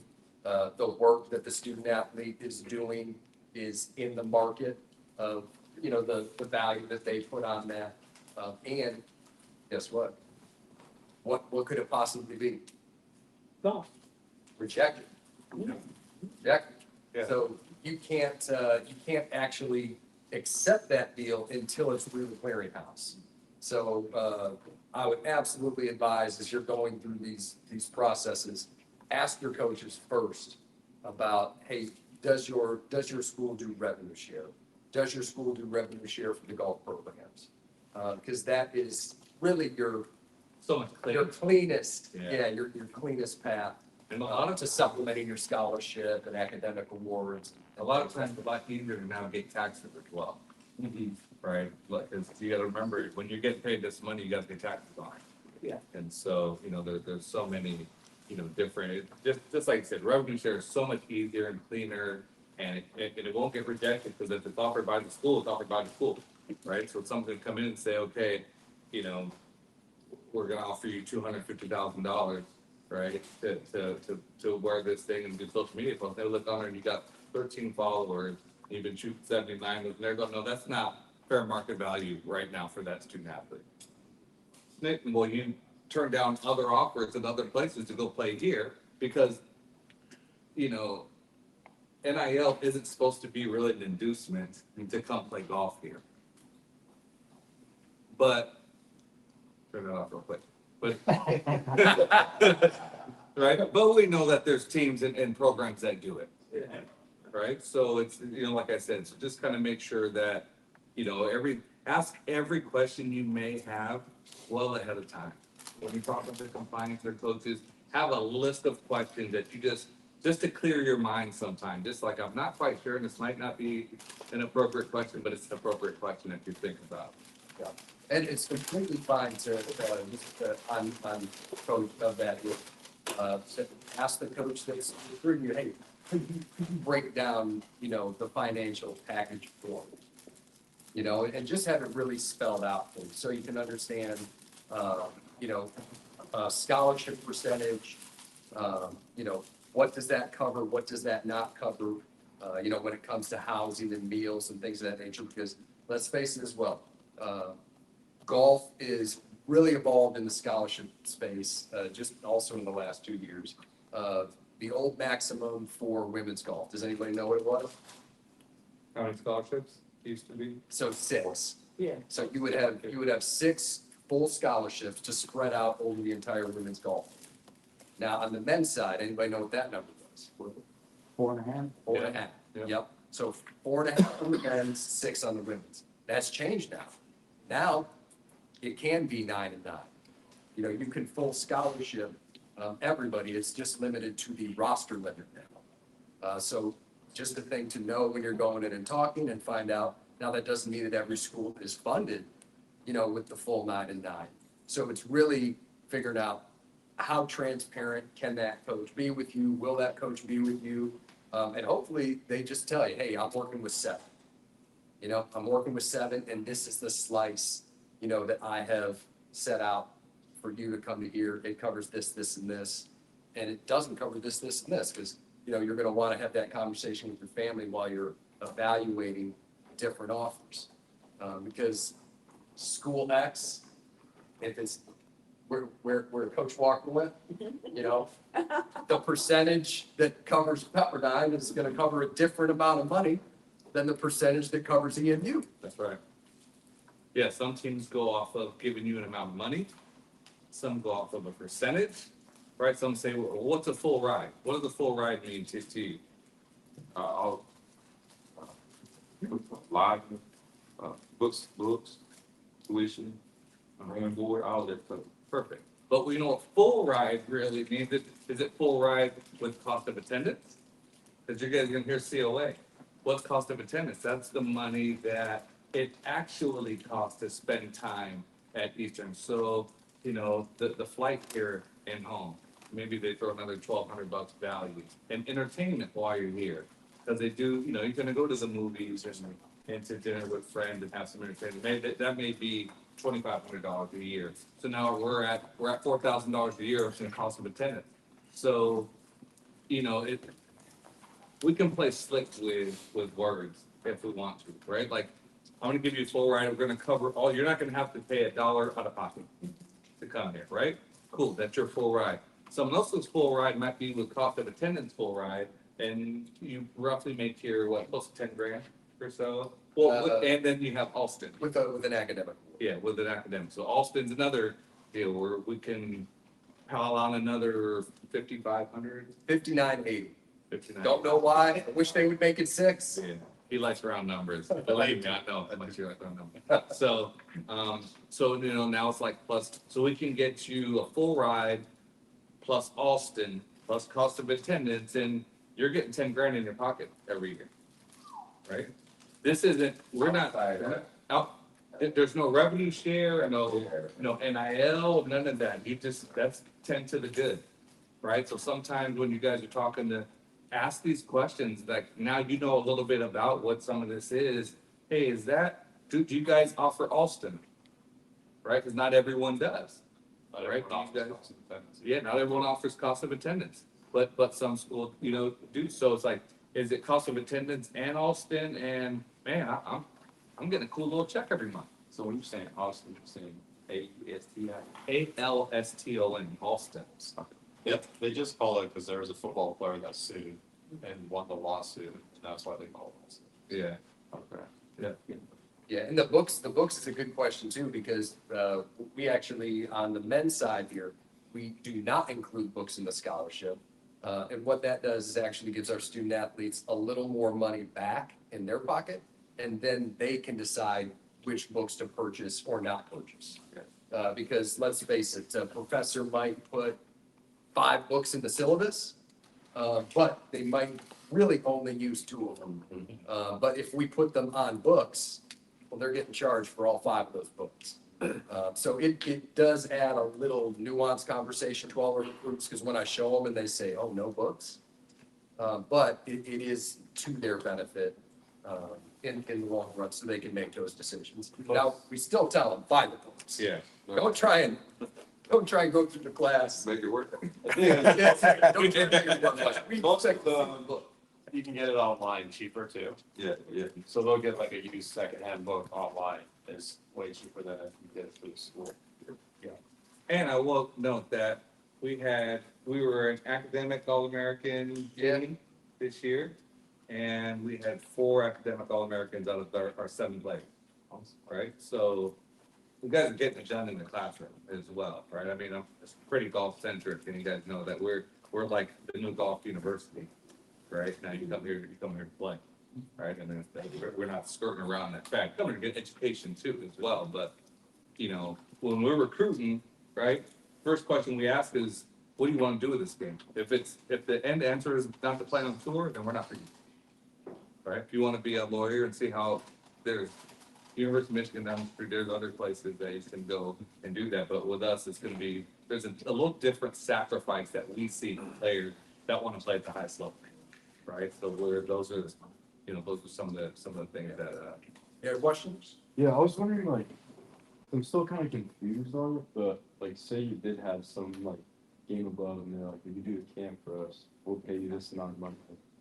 How does that, like, is that okay, or what's the? Yeah, really good question. So right now, the way the rules are set up is any deal over $600 of value needs to be submitted to that, they call it NIL Go. Yeah. And it's essentially the clearinghouse for deals. Yeah. Now, because it's a camp and there's probably a timeliness to it, that would be one where hopefully they got it to you, with enough advance that you could submit that. I feel very confident in any camp situation of that being fine and approved. It would just be if it was, I was trying to think of an example of like something that would be like iffy or like so if it would clear or not, but. Yeah, I mean, something like that. Yeah, things like that are gonna be. You can't just like get paid for it. Get back, this is another thing that's changed. I apologize. So they changed it just this summer. They increased the threshold to basically a annual value of 50 or more needs to be reviewed. Below 50 does not need to be reviewed. Yeah. You still need to disclose it, but you don't have to wait for approval to basically accept that first check. So they've gotten way more flexible in that regard. Yeah, that was another question. Like, someone like Ty was just virtually like paying whatever stuff, like while you're on a team or something. Like while you're talking to them. Yep, just sign a deal. Yeah. Disclose it. Well, because like kids now, they'll just get equipment and stuff. They're not paid doing. Someone. I mean, yeah. Can you get paid for a college? Yeah. Yeah. Get paid in high school. Yeah. Can you? Yeah. Well, or is every state like the same? Yeah, I was. It's not every state. Not every state, but the majority of them. And I'd say approach any of those conversations that come to you think of it as a value conversation. Like the value that you can bring to them, that they can bring to you. think of every one of those as a partnership. You know, whether it's equipment, whether it's a camp, whether it's that, because that's ultimately, you know, when you reach that, and you guys can speak to that pro level, they're looking for a partnership, you know, with the players. They want it to benefit you as much as it benefits them.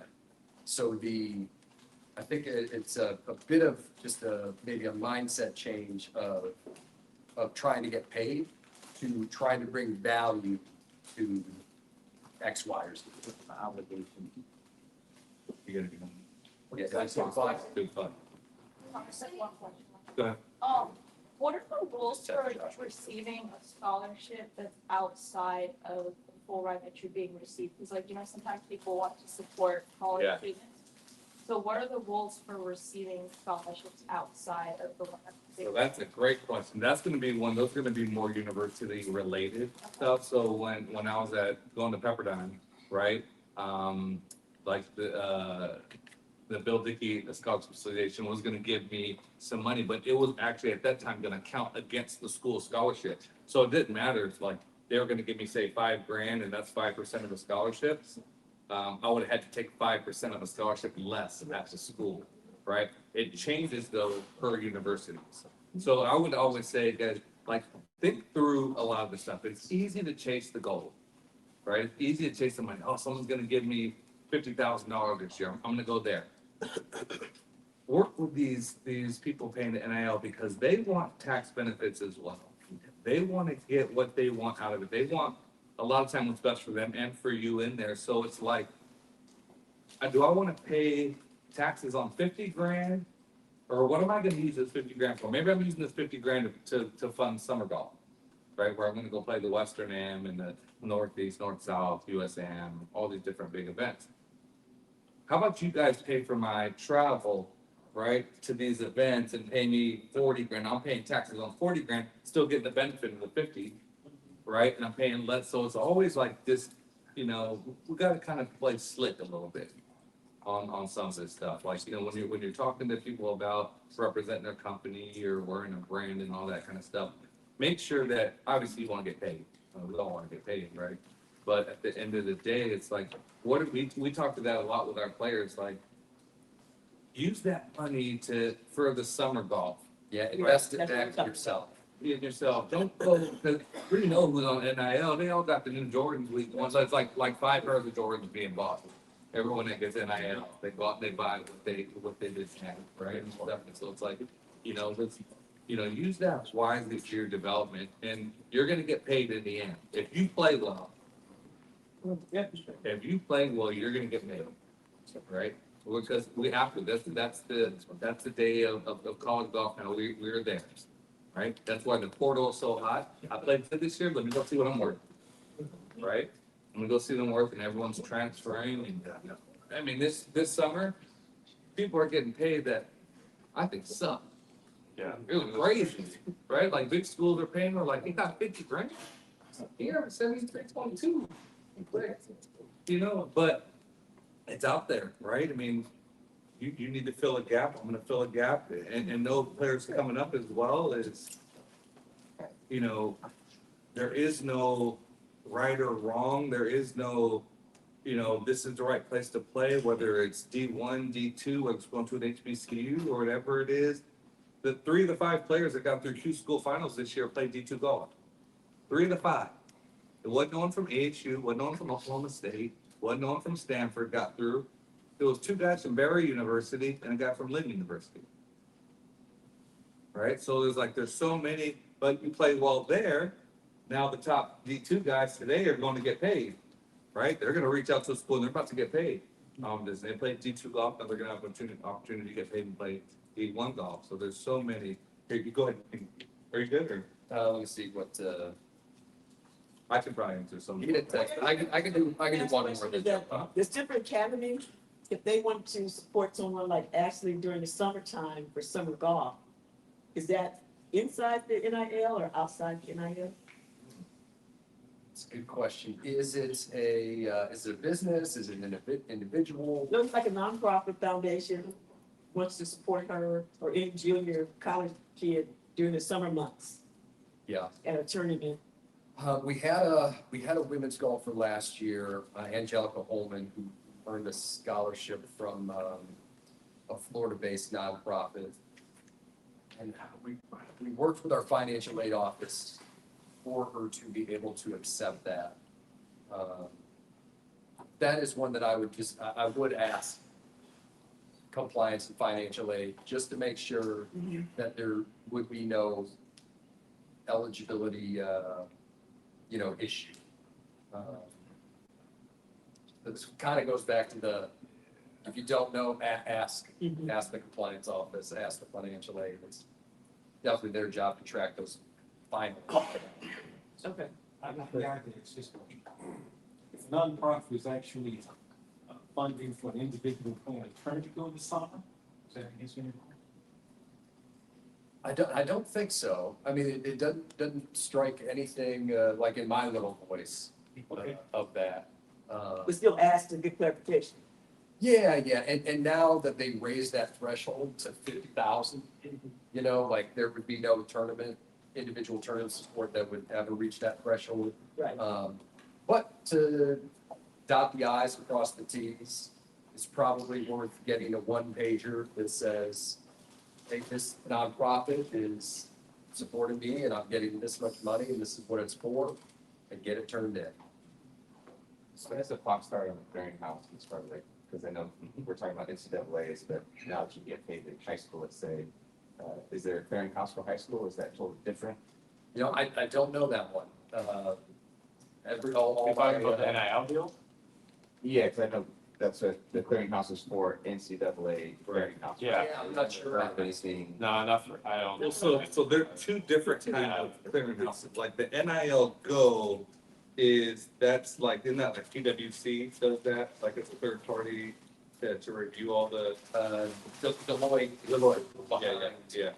And NIL Go. So it's like, but the NCAA clearinghouse, that's what you guys probably have an NCAA, ID number. For the academic. For the academic stuff. Yes, And the that's the eligibility. old school name for the eligibility center. Yeah. I'm just used to saying it. So, but to get like a high school deal, I would check with a couple deals. I obviously one, I'd always check because USDA is always trying to, give a penalty, whether it's been around, whatever it is on some stuff.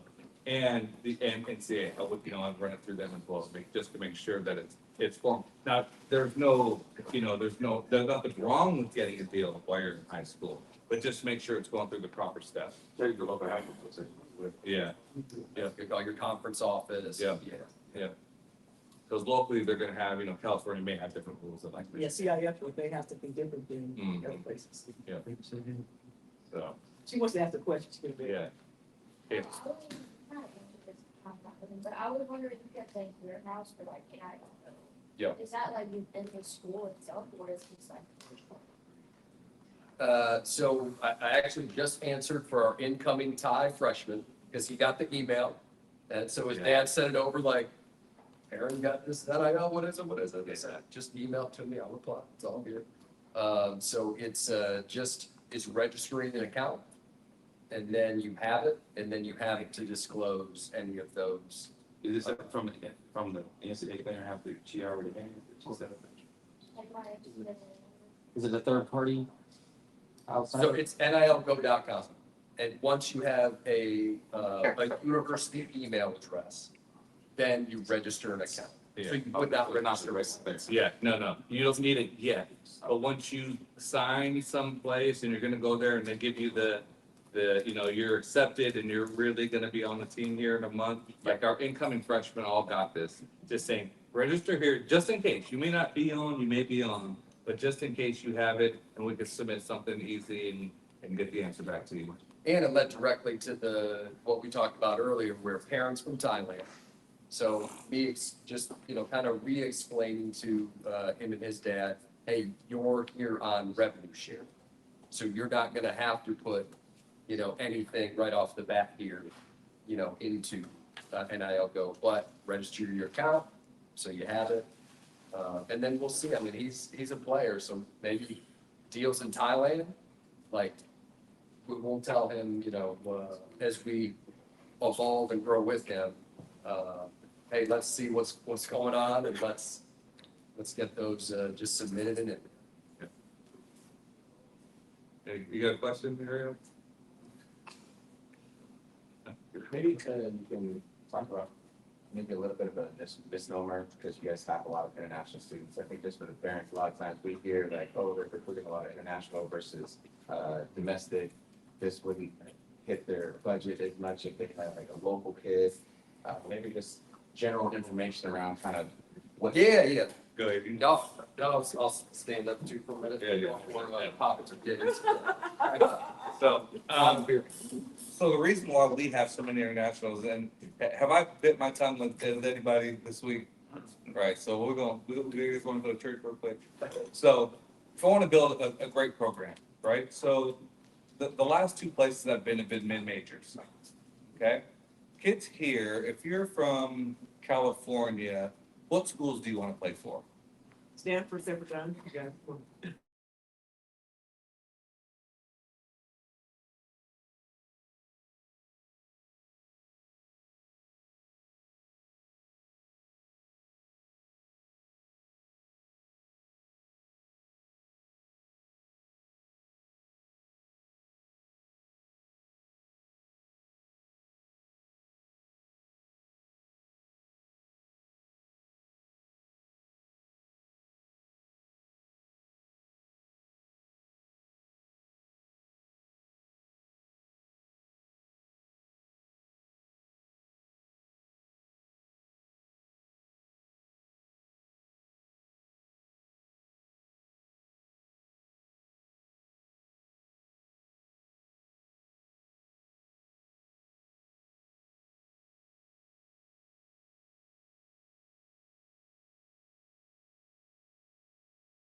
if Andy and Ryan are bringing me two players and their scoring averages are like point whatever apart, but player A, he's got a 3.75 and he's going to get 40% academic scholarship. Player B has a 2.5 and is going to get Pell and nothing else. Who are we going to go with? Yeah. We only have to use 60% of a scholarship to get you to a full year rather than 100. Plus, this 100 over here, we may be giving 100 to someone that ain't gonna play. He may not stay eligible. Yeah. So get those grades as good as you possibly can to fast enough. Yeah, fast enough. Yeah, fill it fast, but do all of that as financially attractive as possible based on how the schools do their scholarships. Now, in internationals, every school does those differently as well. Part of the reason that it's so advantageous to us is because we have we kind of have a date and a deadline where if we can get a player enrolled, admitted, they can get a significant housing grant. Because the university wants to attract international students. So that just happens to benefit us. So every school is set up differently that way, but I think we can if we get someone in by a certain date who's international, they can get a full scholarship and only take 70-ish%, off of ours. So that's another reason too. And if you stack enough over that, you can have a deeper team, a more talented team. So And do your research on those schools. And international with good grades, oh man, that's like, for us, that's, Yeah. we're starting, halfway through, we're starting on second base, right, already, so. So yeah, parents research the scholarship setup, players, get the grades to pair with the tournaments. I have a question. Somebody had mentioned it. When you guys are asking new recruits, the question, what makes you think we can make a program? Like I said, we're looking for, if it's a player that is looking to come here and they probably want to be a lawyer, then we don't need to keep talking, because if you're not trying to play on tour, you're not for us. Oh. Right? So we know what criteria we want. We see players when we're recruiting you guys. If we go to recruit you, we already know you can play. Mm-hmm. Right? We're not going to see if you hit a draw or a fade or if you can flight one. We're looking at a little bit of that. I don't particularly want to go see you shoot 65. I like to see you shoot 74 and see how you handle it. What are you doing? Are you looking at your parents after you miss a putt? Right? Are they kicking the what do we say, the ball down there? I'm talking about you right now. I'm talking about you. I'm talking to you. Oh, it's good. Right? Andy, I have a question for you. So if you hit a bad shot and come standing like this, just you're not gonna be nervous, right? So if they're like jumping around and screaming, like, mad at you, so what if they have ants on them? Ants don't make you throw or something, or I've never seen guys. Tell me. So, They also make you pass the putt. Yeah. so my question, then, I'm sorry if I missed it. I run a foundation that supports players with some financial incentives through our GRIP program. Where we're at a crossroads right now is some of those players are now transitioning to college. My question is, what can I do for them financially? Can I, in the summer when they're not at school, is it against NCAA rules if I help them out with greens fees or things like that? Or No, you can keep supporting them. I would just say have a one-sheeter that, lays out the foundation, lays out them, has the amount they're being supported, and then you sign it, they sign it, they turn it into their NIL Go account, and they're good to go. Yeah. Okay. Yeah. Okay. And then just to your question too, like from the coaches and administration standpoint, be a low maintenance player. Okay. You know what I'm saying? There's nothing worse than a high maintenance player who, or if you're going to be high maintenance, you better be damn good, right? Because they live with them on the road for how many months? 2 months. So Yeah. So it's it's the same. If you're going to be high maintenance, average 69. It's like if you're playing for me, you better like hip hop. Cause we get in the van, I ain't listening to no country music, we listen to rock, we're listening to Nas, listening to Mob.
True or not, right? I've had players that tell me stuff that you shouldn't tell me, right? Like, coach, I hate practicing putting. Serious. I've heard that. Coach, like, I hate that. Like, do you guys do a lot of putting drills? Yeah, a ton. Guys, we were on the putting green for how long last night? Yeah, like 10-hour day yesterday doing putting stuff, right? That was one of the greatest days of my life doing that with you guys. But, know your audience, right? Know if we're hands-on. Know what kind of coaching style that you guys talk to. Ashley and I, we had a good talk this morning for a long time. Early this morning, she was out practicing, right, about her going to Georgia and the style of coach that she's going to play for, or maybe the men's team we were talking about, right, versus the style of coach that I am, right? I'm pretty hands-on. I'm going to be with you. We're going to be hitting shots together. We're going to play together, and we're going to do all this different stuff. And some schools, the coach, you never see the coach. You'll see them on the way to the plane. I'll meet you at the plane. Just be ready when we get there to play. All right. So know what, are you a self-motivated player? Then you may not need a coach that's on you all the time. Are you a player that needs a little bit of motivation and needs to be shown some different shots and stuff like that? Then go to a program where the coaches are hands-on. Do you need some, do you need someone that play that can help you walk around? Then you're going to come play for Ryan and I. If you are already the number one player in the country, then go somewhere where they stay out of your way. Right? So just kind of know what you're looking for, know who you are. Guys, what was the A word this morning, guys? I bet I know it. I wasn't here. So, right? So it's a word. Know who you are as a player. Know what you need. Know what you like. Right? Get out of your comfort zone.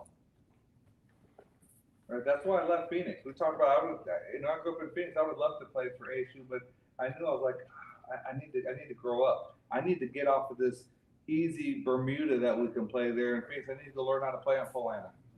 Right? I need to learn how to go play Bent. Right? I need to get somewhere. What is your schedule? Where do they travel? Right? What are the things that are going to help you with your game? So look and see the type of players that they produced in the past. Right? Who was successful under their system? Right? So. And just real quick to your question, when I mean low maintenance, not your golf game, I mean off. So I mean the golf game too. I don't want to have to swing every day. Be the first player loading the van. Be the first player down to breakfast. Be that teammate that's helping the other teammates, because we know the players on our team that are high maintenance, and it wears on their teammates, and then it ultimately wears on the coaches and everybody else. So that's and this is for the parents. Parents, let the kids fly. Let them have their own journey. Right? We have some parents that are calling and texting, and every time they get off the phone, they got to check in and talk about what happened on 13. And in the morning before we're playing, they're getting told that their dog's bogey is sick, and they got to take them to the. And it's like, God, let them go. I've got 3 in college right now. let them have, I let them have a little too much fun early, but it's, it's like, just let them have their own journey. It's them experiencing this. We know, they know, we talked about it yesterday, right? We know you love them. We know you're going to support them. They ain't going to forget about you. You don't have to find out what they did on number 7. Why they made bogey on 8. You know why they made bogey? They missed the putt for par. Deal with it. Right? And they gonna miss another one. Ain't the last time, hey guys, your kids are gonna 3-putt next week. Deal with it. Right? And so it's like, let them have their own journey. It's tough as parents, man. And like, that's our seeds, right? It's tough, but let them have their own journey. Let them make mistakes. If kids come to play for me, I'm not gonna let them get too far out. Right? Where coaches aren't going to let them. So, talk to the coaches and see what's appropriate. I love that when our parents come to the tournaments and support their kids. I love that stuff. Right? But you don't need to be walking 5 feet from them, walking down and, remember, no, don't want their left arm straight. Sorry. Don't keep your head down. Don't tell my kid that, right? It's like, I've had parents, do you guys work on wedges? No, I don't. We just hit driver all day. That's all. Mom driver. Right? So it's like, yeah, let the kids, let them go where they want to go, where they feel comfortable, right? Let them have their own journey. Because guys, the best, why this is so special to me in amateur golf, and I had a nice pro career, but college golf was the most fun time ever. And what I remember is not, yeah, of course I remember winning NCAA championships. I remember the tournaments that I won and stuff like that. But you know what I remember? I remember us hitting balls outside of the window through the little chute in Hawaii, right onto the beach. That's what I remember, right? I remember those things. Those are the times traveling with our friends and making those memories and having a bond with a group of people that I couldn't tell you. I can tell you what I shot at NCAA, but I couldn't tell you what I shot at every tournament. It doesn't matter, right? Those things, it's like the memories that you're gonna have, the experiences you build, right? Those are things that you're gonna remember about college. All my best friends that I have on earth were people that I met in college.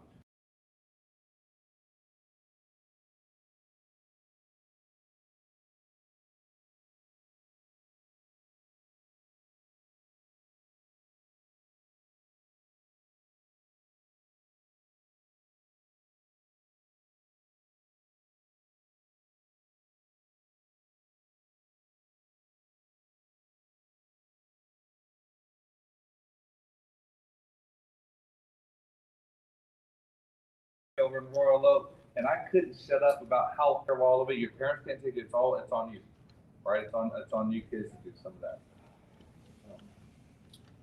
Anything else about recruiting or? I mean, these are good questions. That's what we're here for. This is what we're here for right now. Mom, Dad, anyone? Y'all got more questions? You guys got the experts right here. Ty, I'm sure you got a question. No, Did we? So maybe timing, right? So timing of the conversations that you have with coaches, right? Yeah. That first conversation versus the follow-up conversations versus some of the ones that you're going to have when you have them out on an official visit. Yeah. So maybe just talking about like what do you expect or what do you kind of like when it comes to that? Yeah, you know what? As much as it's annoying, the squeaky wheel, mouse gets squeaky wheel gets the grease. Oil, whatever. Something squeaky gets something, right? We have a player, Josh, that he was on our board, but he was kind of like 9-10 on the board. So he wasn't the first guy we were going after. And being persistent, Josh wanted to play for me for some reason, right? And so he knew some players from Switzerland that I had been involved with or whatever, and so for some reason he wanted to come up here. And he was really persistent, and he's a good player, so we kept talking to him, but I was like, man, another email from Josh. Like, okay, dude, I'm going to call you next week. Like, relax. He said, Coach, what do I have to do? What do I have to do to be on your team? And now it's on me now. Like, I'm like, oh, man, that put me on the spot. I said, go, just go win a golf tournament, man. Right? Next week he wins FJGT or